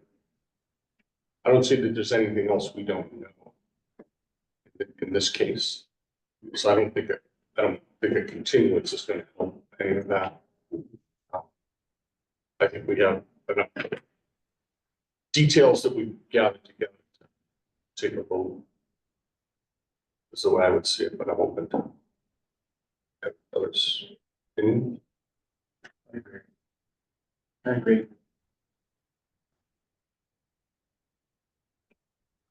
So for the purpose of just moving this forward, we'll just make a motion to approve the special permit and to include all of the to include the findings for the 6C special permit, the general special permit, to include the proposed special conditions, the general conditions and special conditions, and then to incorporate. Why don't we just for the record go through them again? So one of them is to shift the buildings 1 foot, 1 foot. 1 foot. And that will be accepted. Yeah, I guess. The second one is to maintain the existing continuous sidewalk across both driveways. Concrete panels. One is to require replace, and we'll work, you and the chair can work on it together, but to if the tree, if for any reason there's a damage to the tree that's where it can't be saved, the applicant will, it's one growing season. Sure, Whatever yeah. it is, replaced with two new trees, maybe except 5 inches. Is that what you said, Nick? Is that acceptable, you think? Yeah. If I think of just a problem, you probably just allowing, and I think you have a particular preference. The species maybe, if there's any, unless there's any particular preference. Like that, it's just the applicant, the species. One or the other, I just don't get it. I'm more just in the caliper side, generally speaking, but at the end of the day. Species is out of it. It's a shade. Yeah. Not a street tree necessarily. Yes. Okay. And Last was utilities, and what is the utility location relative to the tree, again, it needs to be moved to the other side. So, Yeah, we agree to pay the cost of rerouting the utility, they said DPS would, work with them to do that, to basically avoid the. move it to the left side Yeah. of the new house. Yeah. But keep it within the same lot. Yeah. Right. Right. And is there something else? I think we should accept the applicant's offer to move the new structure. I did. You said that, sorry, missed it. Was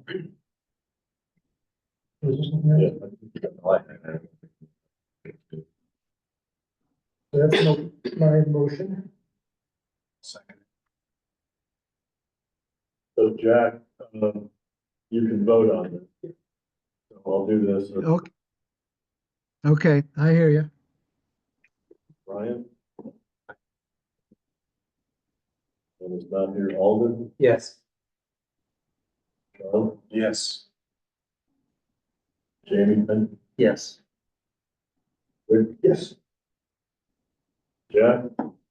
Yes. I will My apologies, but who's the second? Thank you.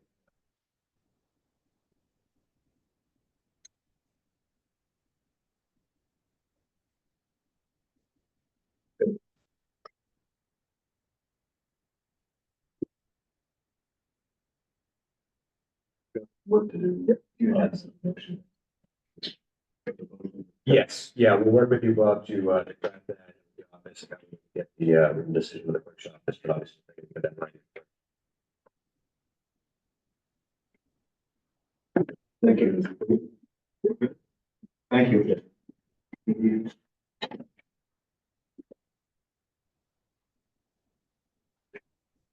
Just a quick note, there was a project a couple years ago, next door to me with a large silver maple. They built a new house 10 feet from the tree. They did a huge foundation basement. Again, that's like 3 years ago, and the tree is still there. It was. See that? Well, it's not to- she ran out the door. That's. Okay, we'll close the public hearing on the general business. We have approval of minutes, but I'm not sure we can. We just got the notes for the executive session. We moved the regular session of that meeting. Yeah, you can. Again, the. It's a little- Yeah, I mean, technically still is closed loop license. Holiday season recommended.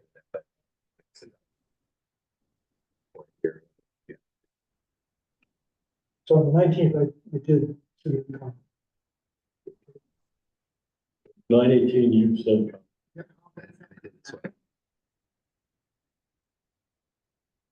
I can make a motion to approve the minutes. As amended. I'll second. Could be everybody here, so. All in favor? So I And the 115, put that, but they just came in. So we'll just carry the next gen. Carry the executive session. yes. Okay, Okay, discussion. on to discussion. First of all, I apologize to those of you on the subcommittee. I have not been able to close them on the scope there. A couple quick updates. One is I'm finally crafting that language based on a few adjustments. I did talk to the grant administrator, by the way, something you guys are not aware of because of the grant program work, and I've talked about this big bureaucracy before, but technically speaking, in addition to timeframes here, we have still not actually gotten a written contract back from the state, which, as you guys may not be aware, I've had this constant dialogue with others about doing things sequentially and how that makes it something impossible to get done. But we're technically not even supposed to be contracting or consultant services under this reimbursement grant program. So we have to back.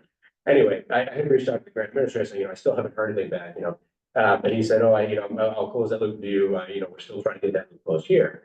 And so at any rate, I said, given the fiscal year, this does happen actually not infrequently with some of these smaller grants for the state. So I said, it'd be nice to be able to have a little bit of additional time, especially given like the fact they can pack the fiscal year.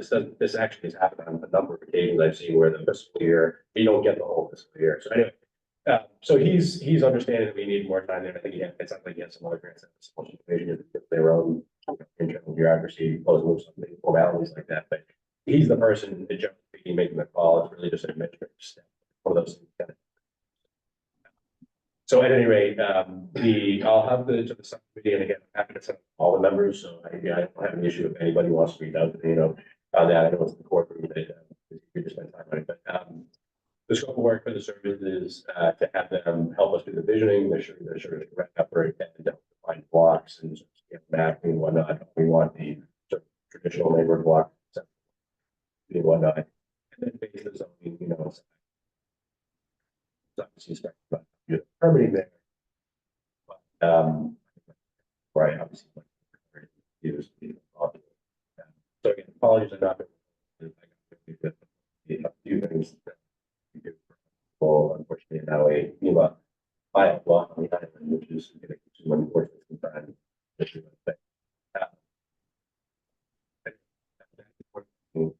We'll get going on that. And All that being said, yeah, I think it's really important. to get started. Our own discussion. yeah, Yeah, what our goals. Yeah.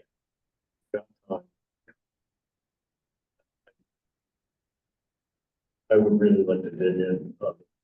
Agree with 100%. Yeah.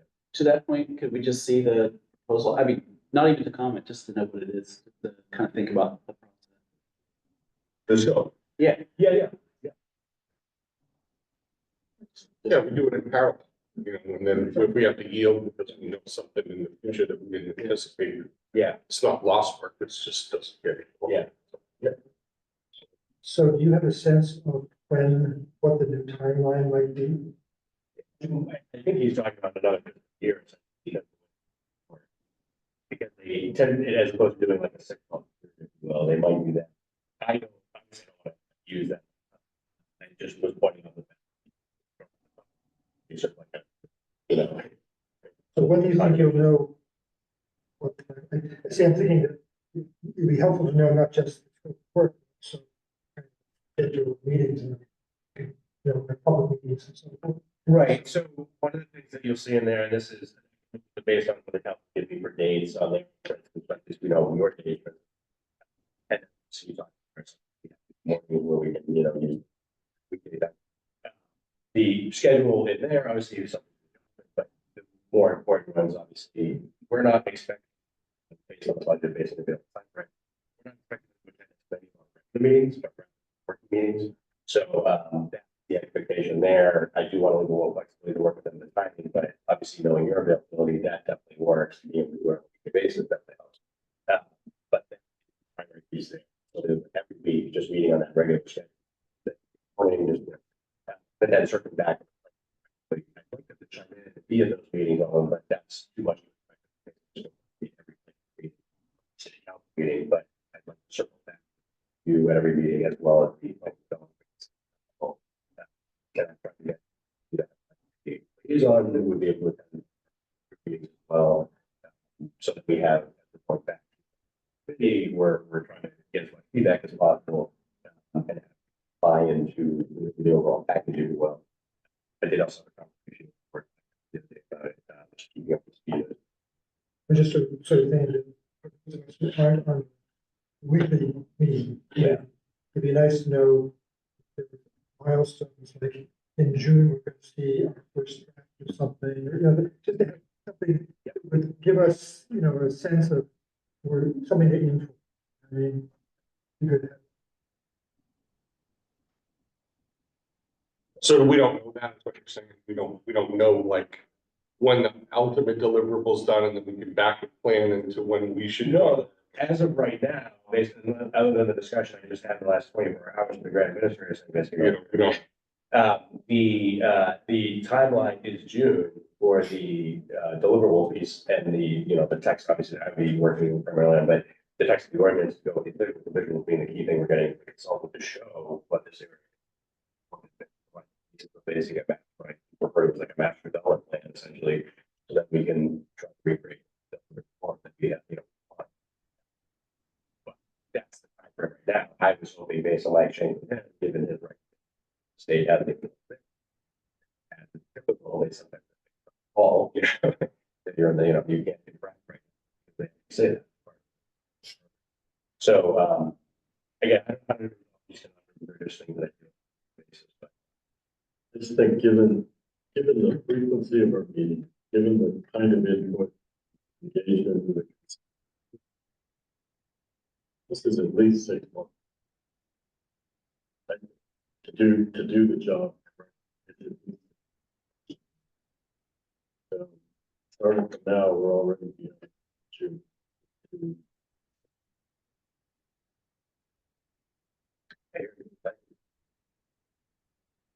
So to your point, Bob, we start getting our heads around it. That's a positive step towards some end. Yeah. Even if the grant gets delayed and we're in a total crunch, we're not. We've given our intellectual thought to it. We can get ahead of it, because start or contract assignment. Versus the other way. yeah, and by the way, I'm happy to, we can just, as far as like just send that right in. Regardless, but, I should tomorrow that I'll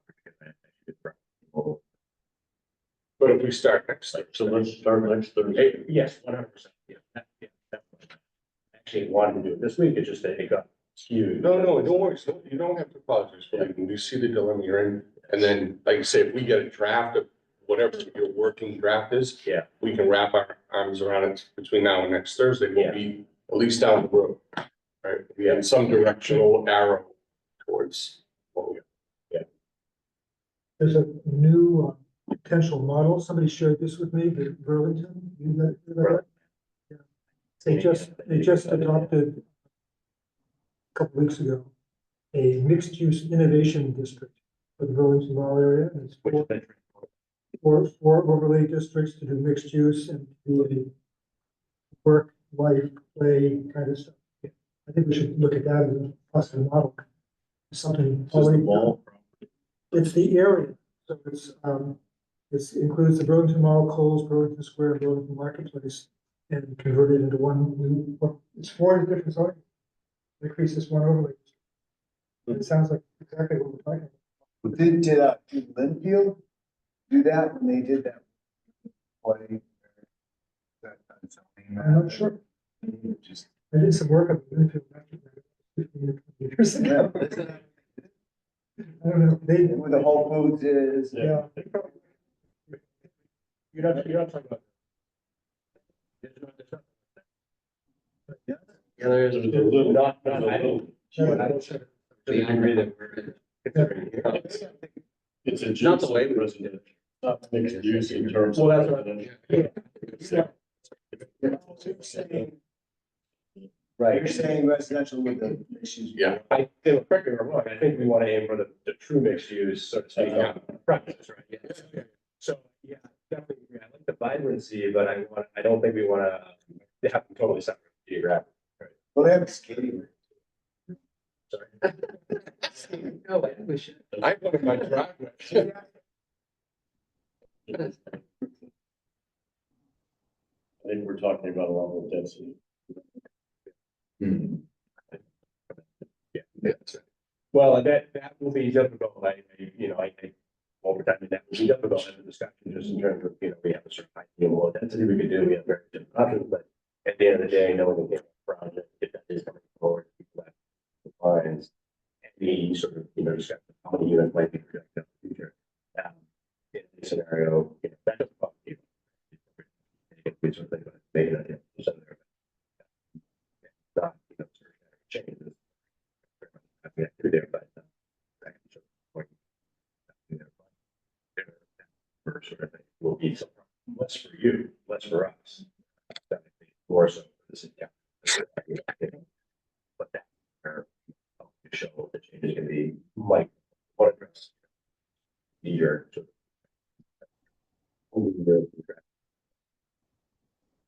But, even if it became our project larger, I think at any size we would choose to do by zoning per se. In some ways, I also think, well, that's, do that, choice wise. I do think at the end of the day, it'll be good vibrancy added to kick up things. So I think that, well, Do you have any sense of the timeline for that one? they are making progress in state. I'm actually, I think of it. Which I'll see, which is about the other. Still spring for ZBA filing. Right. Spring of this year. Yeah. So, For the ZBA's conference. Yeah, I mean, again, that's the earliest being here is like. Maybe. They done a project. They're doing that. Project. that's very quick, that's next month. Yeah. So, I think people have. Oh, that oversee that.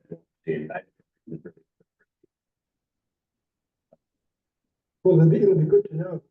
And that will affect. how we look at it. It will, I mean, to some degree, once we get a definitive answer, it's not happening, we need to carry that in our plan, something. We maybe like that happen, we can put something in there and say, if it doesn't happen, why, but for the most part, I can go on the assumption that that's essentially an insertion. Probably maybe for scales, but at the same time, I wouldn't necessarily be going. Whether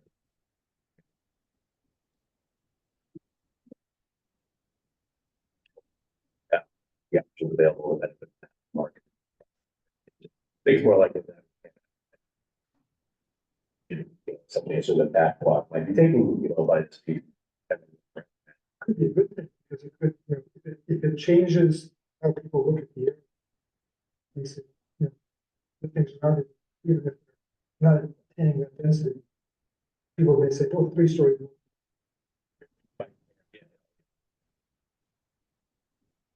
I just can imagine all of the comments we heard about the Kmart site. Butters and people would gonna be times 10. Yes. But talk about the problem, just density, traffic, utilities. Yeah. Speed. We should come in with hockey. When's the next meeting? Is it because of school vacation? We still have it on for the 19th. Not here. Okay. Anyways, the Brown School overlay. Yeah, I mean, by the way, the council did have a discussion.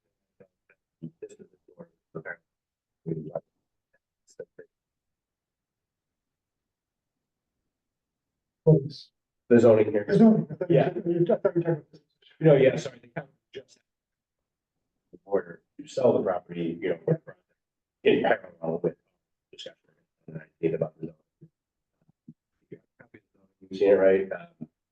You have one minor, we guys very certainly recommend changing based on the discussion. If the age bracket, 65 years, actually, 62 years, for the senior housing. The other. So are they keeping that full table? Great question. I think you and I might agree on this. There's a few things I would recommend tweaking here, if nothing else, even just for housekeeping. To me, I would just take away cells and then a table if they're not being used. So the gym is not being resalvaged. Anything related to the gym or the youth center. Take it out of the ordinance, and I realize the sponsored amendment doesn't include that deletion. I know it's showing that there only a few changes that can be made for the project to see in the ordinance, but those cells would never be needed. And one of the concepts like we always have is why the ordinance getting complicated and confusing. There's too much, old stuff in there. Why add something in the ordinance or keep something in the ordinance? So I would be recommending that we both those cells. And I would also suggest, good, the zoning, the overlay district. Area that's going to be owned by the people.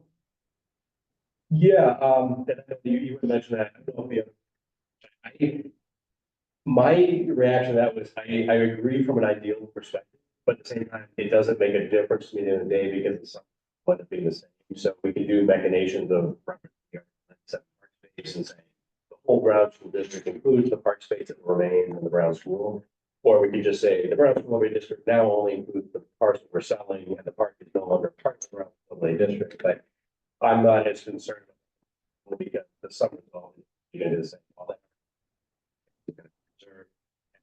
The zoning would essentially perceive it's not, well, you're right, but yet you have to shrink the boundary of the district, make a difference to me is that. So is the vision of the property, that's a piece that the city keeps, is that exactly the same as the Article 97? Larger? It is not, it is larger, but it is not. The reason I say that is really, if you're all familiar with that property, the playground is part of it, the courts are basically. The amphitheater is, it wasn't 100% clear what the amphitheater is, it's just a circle for the entire city square that it's in. So there is a little bit more area for it's in the Article 97 is the city, but it's not a huge percentage over. I guess what I'm thinking about is that a couple of years ago, and even longer, I think you went through a process rezoning all the city land to ag. And to be consistent, you probably rezone ag anyway. And so why rezone it to something and then to rezone it to something that involves housing and then have to come back and later rezone it to ag. Yeah. I definitely appreciate where you're getting at. I guess to me, it's a little bit on that scale of, Maybe housing. well, I think you're 100% right. I do what I was saying, 100%. Let's do agriculture, farming bill, right? And then this becomes grounds for overlay, but it's not gonna change at the end of the day, so in reality, sure, we could come back to the housekeeping change, but I'm also trying to weigh, and it's no problem in line. But it probably, everybody's sort of got accustomed to a certain plan, certain structure, so given that it probably won't change at the end of the day, I'm not as bothered, at least not as bothered by the continued existence of the RFAs phase in the brown quality district for a year or two, while permitting being done, that the district isn't needed anymore, like things like that, because we already permitted. I'm more bothered to say, sell, 2 pages of that text, being in the ordinance that no one's ever gonna need and confusing people. But at the end of the day, it would make sense to have this shaded space part designated to let the other parts that we have. I'm just not bothered by it because part seven. So I'm not bothered by that. I know that just the accent, the ordinance. What is the circle on that plan? This is the amphitheater. So that figure's not gonna be city? No, sorry, just to clear. This is one of the things that's, so a lot of our Article 97 designations will have very specific needs and bounds, but this one was used with text description and it's in an area equivalent to. So it's not necessarily that the amphitheater, physical equipment, that can be relocated, and we'll figure out where exactly that's going to go. But it's not necessarily even the exact same footprint, based on the text of that council order, it's actually equivalent area. So that's what essentially why there's some flexibility to say, right, that area is going to be over here and going to extend that down to Mill Street, as part of the space rather than being directly against it. And it just, that's how it works better for the site. How, when are we gonna, this is an A and R. Yeah, sorry, great question. You're really on top of that. So, the only reason I have to, yeah, is that because all the other, dates is thinking about closing dates. I'm trying to make sure that we're still within 6 months of the closing date, not having to do the whole thing like restatement on the plan, so. A&R bureaucracy things, but basically, it's probably like a couple months out, 2 months from now, with the A&R plan saying we'd like to have this plan endorsed. Council's going to refer to it now with the clear meets and bounds of disposition, but we would hold off so we're closer to closing date, so the closing attorney can rely upon an A&R plan with it that's recorded that, is still valid for the registry. It's just, bureaucratic minutia, but that's the only reason we haven't done it yet. We did have the plan prepared mainly because the council wanted to confirm the disposition areas, and follow with the plan, but that's the only reason. And again, this is assuming everything planned. See it there. Obviously, I expect to see you have the same. Month or so. And does the zoning, the revised zoning, does that make it as a right use or? Oh. Boy, you came prepared tonight. You're very prepared. So another issue. Another great question issue. So the ordinance does, require a special permit for the project. I had discussed. There's 2 spots, but the one who's the most graphic. Discussed. The need for having, special permit, given in this case, there's a lot of specificity for the plan here. If it's only the original school building, for instance, the site plan wasn't going to allow a whole lot of flexibility anyway by just small details, let's say. So the idea of it being site plan review versus, special permit level and so forth, there is still a need for a special permit. I believe that will be a desire for the council, but I think it'll be a problem to keep a special permit review by the planning board. And again, then to their discussion of yours, but I think there might be a desire from the council at least to leave that as an additional layer, so to speak, or about foot. And again, it might come down to some finer detail given the level of specificity we all have now. We'll get to the data plan, but I think that there'll be a desire to that we can focus and chop in on that review. It may be your scope is narrowed down to more specific things. In there, you have a little bit more definition, something, a little bit along another. Yeah, but it is a special permit. The one thing I was able to suggest is in there right now, and I think is beneficial, is actually that since it seems to be no longer much dispute about the gym benefit, that as of right in the ordinance, where the original language would have made that also a special permit And that seems a little bit over the top, given that it's not necessarily historical. So it's a special permit process just to demolish something. So I asked that that at least be included, and that is in to quote unquote expedite the work. And that's probably because originally I hoped to do the demolition work in the spring. Unfortunately, it looks like we'll probably have to fall. That's probably because we're trying to run out funding sources with state funding. But I'd still like to do that in essentially in the October time frame so that we can take advantage of this season. That's what's So will the sponsors of the ordinance change be coming to make a presentation to us? We need to, yeah, again, I'll defer to that, but I believe you'll probably get Councilor D will probably give the primary presentation, Councilor Chan is the other sponsor. I believe he'll give the primary presentation. I'll walk through it all as well. I'm happy to present myself. He's prepared to do that. And so he'll speak, I think, to the changes. I would agree with some thinking of myself. He did get the concept of entirely that there. Just won't make a difference to me here, and I'm not sort of picking and choosing which things are focused. Like a lot of difference to me at the end of the day, so I'm not easy here. This is where we're really right. No. I can see that keeping the whole thing in the district is simpler because the whole thing is in the overlay district now. It is, yeah. So you'd have to come up with a map change, or it'd be an extra step between. so just another unrelated question. Is that whole area designated a city playground? When you say parking area, you're talking about- That whole area that's being reserved by the city. So do you know, is that? Yes, Is that considered a city playground? just to clarify, and so I don't know what the future park improvements will be, and there could be, the city has the ability to reconfigure that in some way. I'm not saying like- I don't know what being actively, cover and be community input to come up with what should be done here on these parking or adjustments and changes. But as of right now, we're still assuming that this is the playground location, for the near term. This is the court. These might be made available for parking as far as, if we try to maintain the ability to take some cars off the street or so forth, to use that space. That's what we talked about. We talked about here, trying to do, sort of like a grass paving thing, park working with something a little bit softer treatment here rather than getting asphalt everywhere. Trying to get the emergency access they need, where on the plan over here, there's parking. Here, they would work on having a second, sort of secondary access, if you will, that isn't quite as hard to, water work.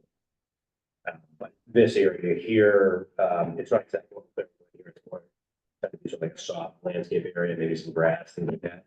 But too specific, because I think they still would like to all that design. Yeah, my question was just the current, I see the current status of it.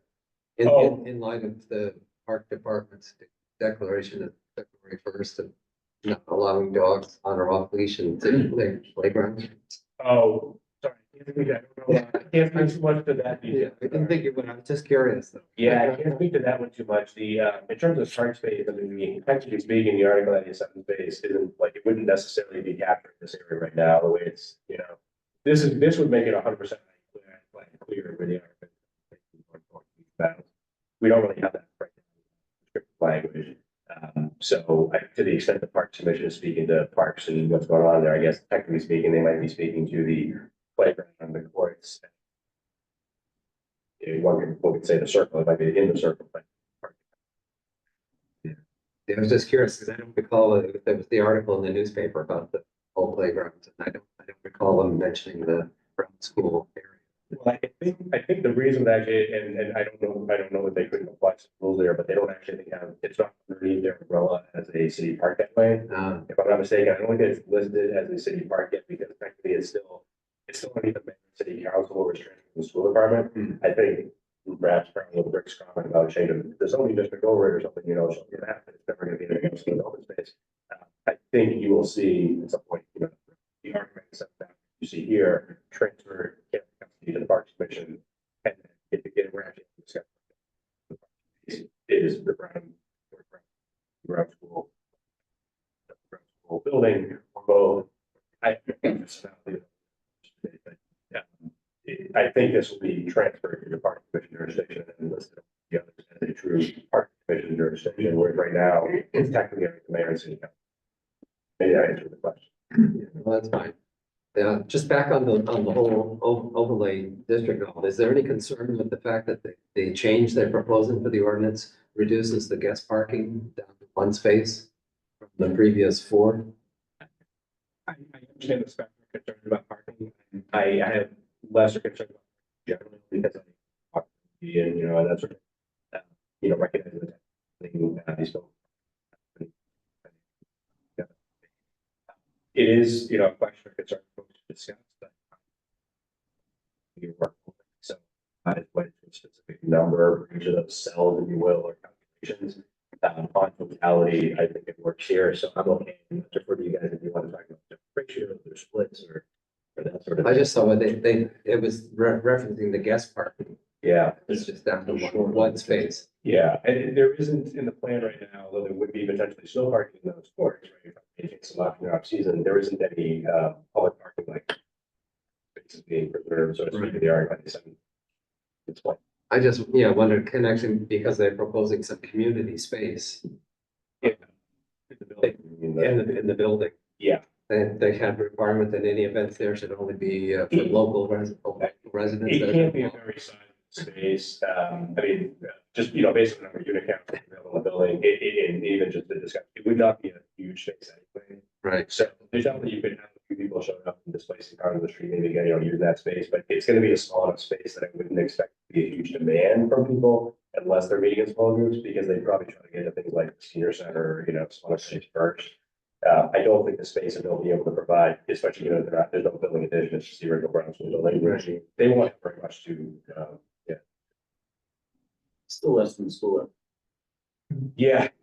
So again, it doesn't bother the ratio. I'm not concerned about any specific number against the end of the day. So we could either pay them account. But it is obviously a discussion that.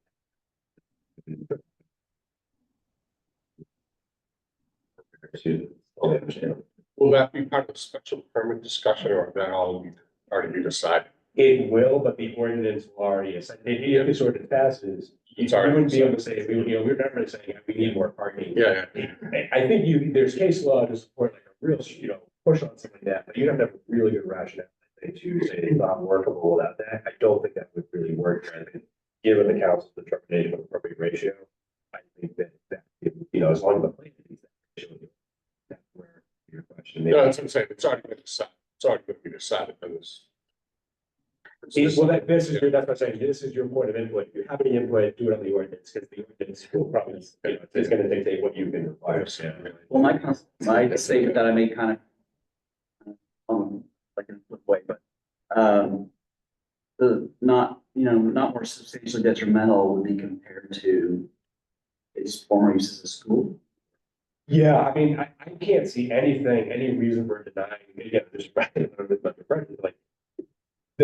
project that's being proposed, I don't know how it's safe and detriment to the neighborhood to do the project, right? It seems like it's a lot of good things happening. So to me, it's not like, I'm not getting myself to a path of denial. It's more about specificity. Is there better landscaping, better screening for a butter, Totally. better sidewalk connectivity, material, greenscaping, when you do anything like that.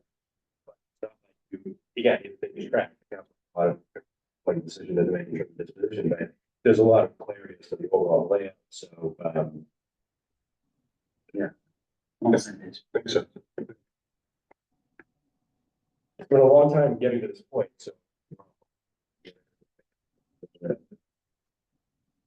yeah, I'm just trying to get my mind around the role we play, and it's clear, right? We'll do the fit and finish and. Well, That's okay.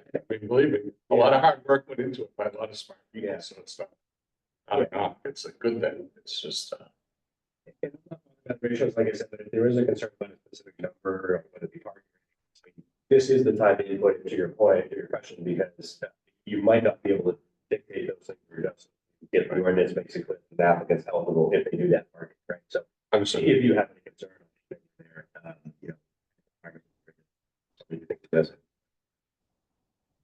I was concerned that they lowered the percentage of affordable From 20% down to 10%?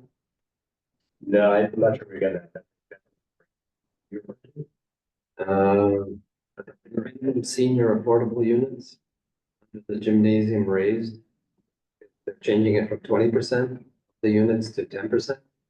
No, they actually only crossed up to 2.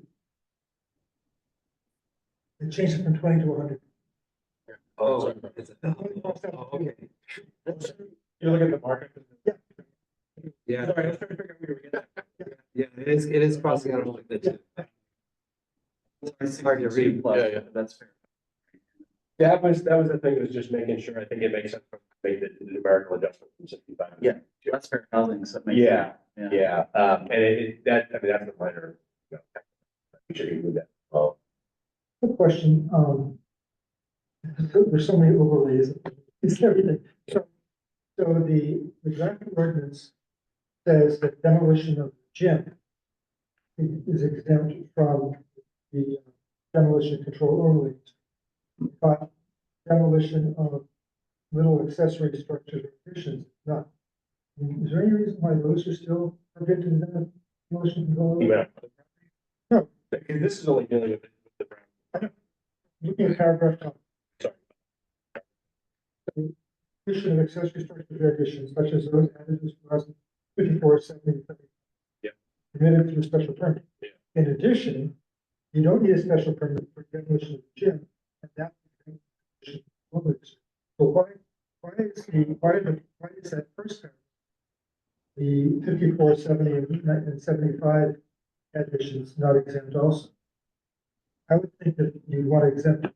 Because this is coming to the planning board, because it's being reviewed and approved by the city. Why aren't all of the definitions exempt? Sorry, maybe it might help if I actually gave the sponsor, I gave different language to the sponsor, that I perhaps was a little bit more apparently clear in terms of what. So you were maybe describing. there's one of the things we can. We might help you wordsmith a bit to your point. I had offered different language for this that got wordsmith by the sponsor, and, you know, tweaked a bit here. The intent was to make all that demolition work. I think out, we'd simplify that paragraph. It would, in my, I mean, my language would work a little better for that purpose, but that was the intent. Yeah. Yeah, yeah.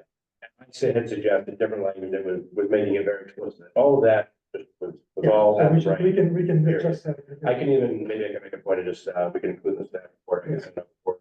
You do, just give you the language I was originally thinking for that. Yeah.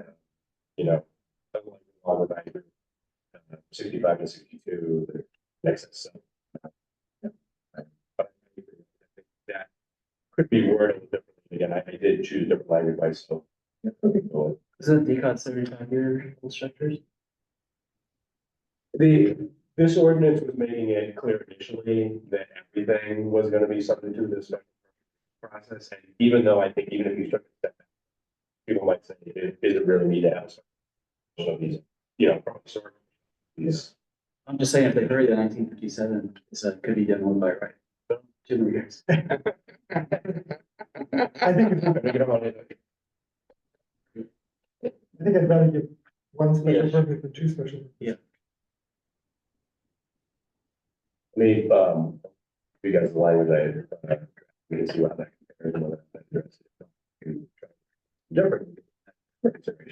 Yeah, it wasn't my.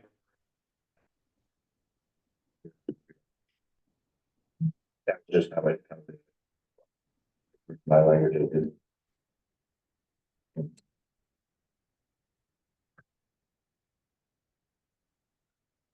So okay, are we gonna have anything else in that meeting? You know, not aware, other than our.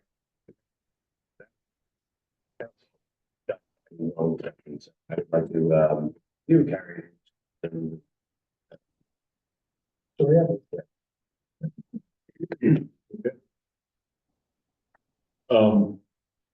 Any other? I have mentioned before, signage regulations, get you the market. Maps, keeping, but the main thing about that is just. So we can show people where. See the comparison. we'll have to update it anyway. The flood insurance program, we need to do that. But more so for the council, I think we have no reason, I think, not to recommend it.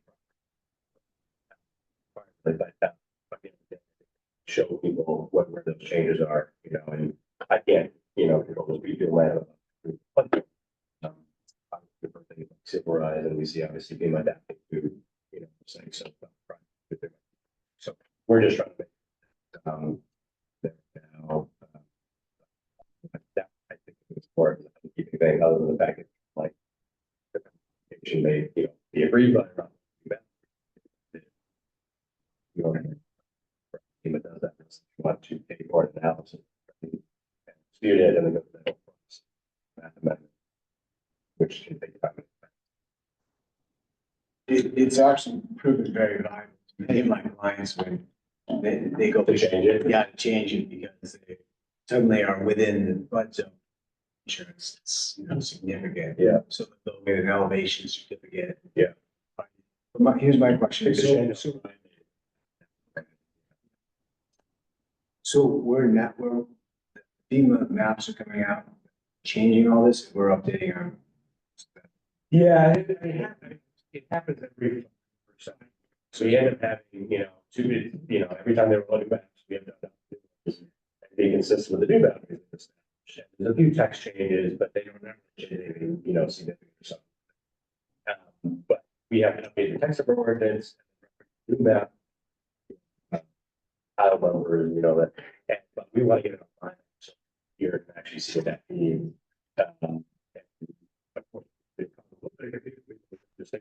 This is the old one that's. Yeah. You know, make that very clear. This is the.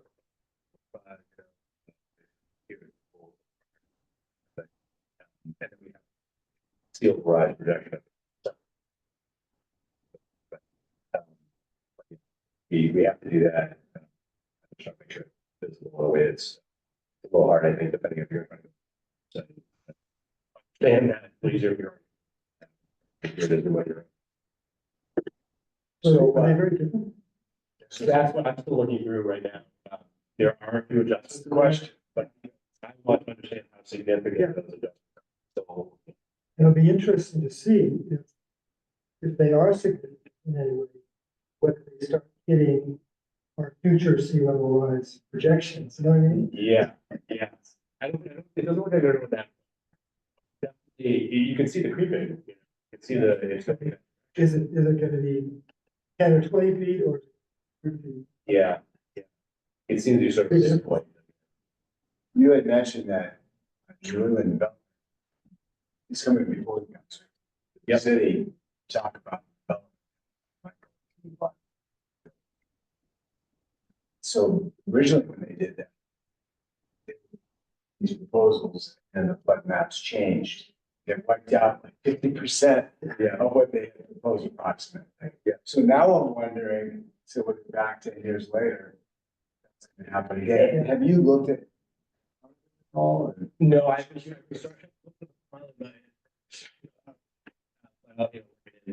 Yeah, again, someone can try to do a study and work through and see there's adjustments we made, but you know, everything is.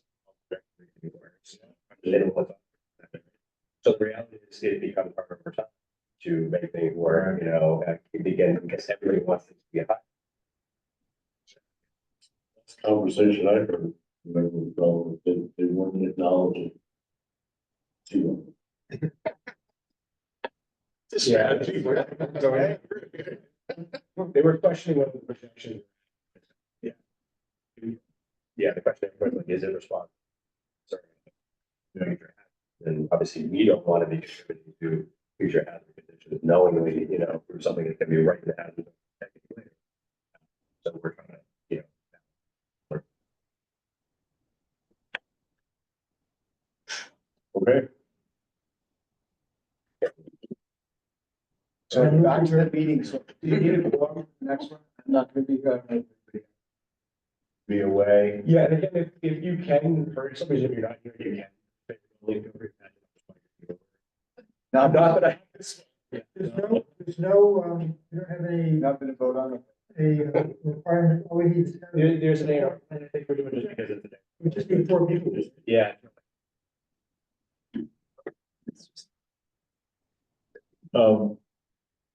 For a motion for adjournment, I just wanted to formally acknowledge our former chair. And thank you. 2 years of leadership, experience, extensive experience, which we're still in. You know, I don't know how many years you were chair of the Not very.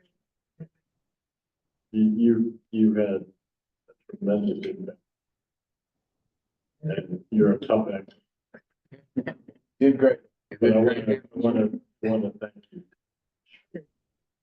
Just for the record, he wanted to make a motion to adjourn about 20 minutes ago.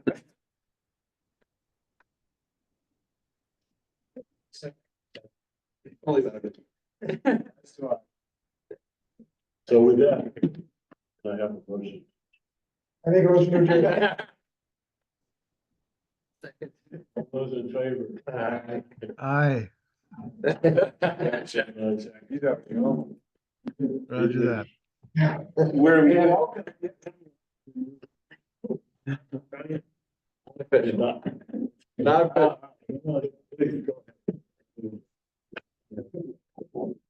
All you have to do is answer a battery of 3,000. Matthew Heffron, hope to be on board for the next meeting. Waiting for the next 3 hours. Oh, where? Still can do it. Thank you very much. I appreciate it. I'm looking forward to Yeah. partaking and participating. For sure. I'm very excited about it. Looking forward to sharing the fun. Yeah, you guys are a great group. And where are we headed, Chair? Yeah, like folks. That's what they don't. Yeah. Well, I don't think it's big. So When I go. I know you do. It usually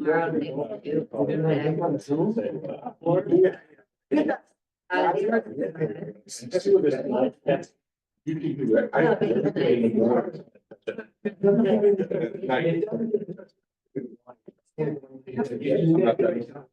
Yes. Oh, that's sweet.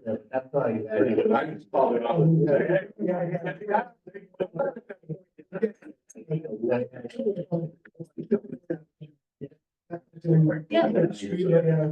Yeah. You want? Want to email? No. I'm trying to get the Charlie was looking around. For a beer? Yeah. Yeah. Figure. We should. Yeah. That was too tight. I'm just my administration. You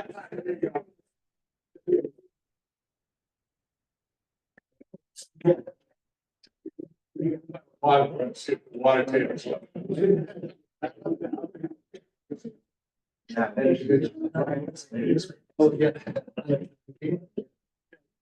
Yes. So, you always like to have to review how much you. What are we talking about? Yeah. What is it? It's taking my time. I have these. And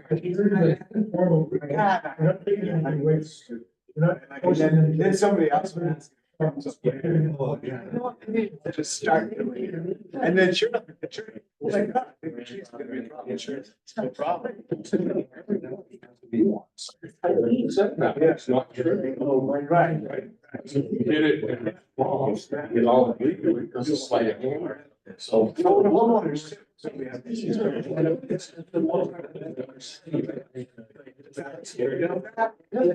went to print it.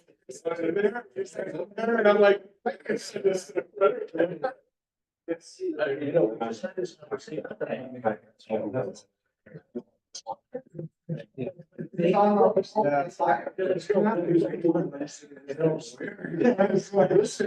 thinking it.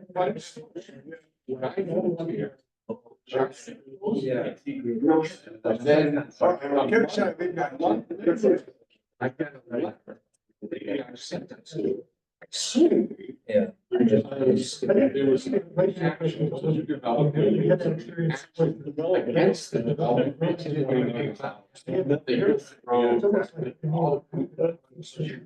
Built 20 million against. We said.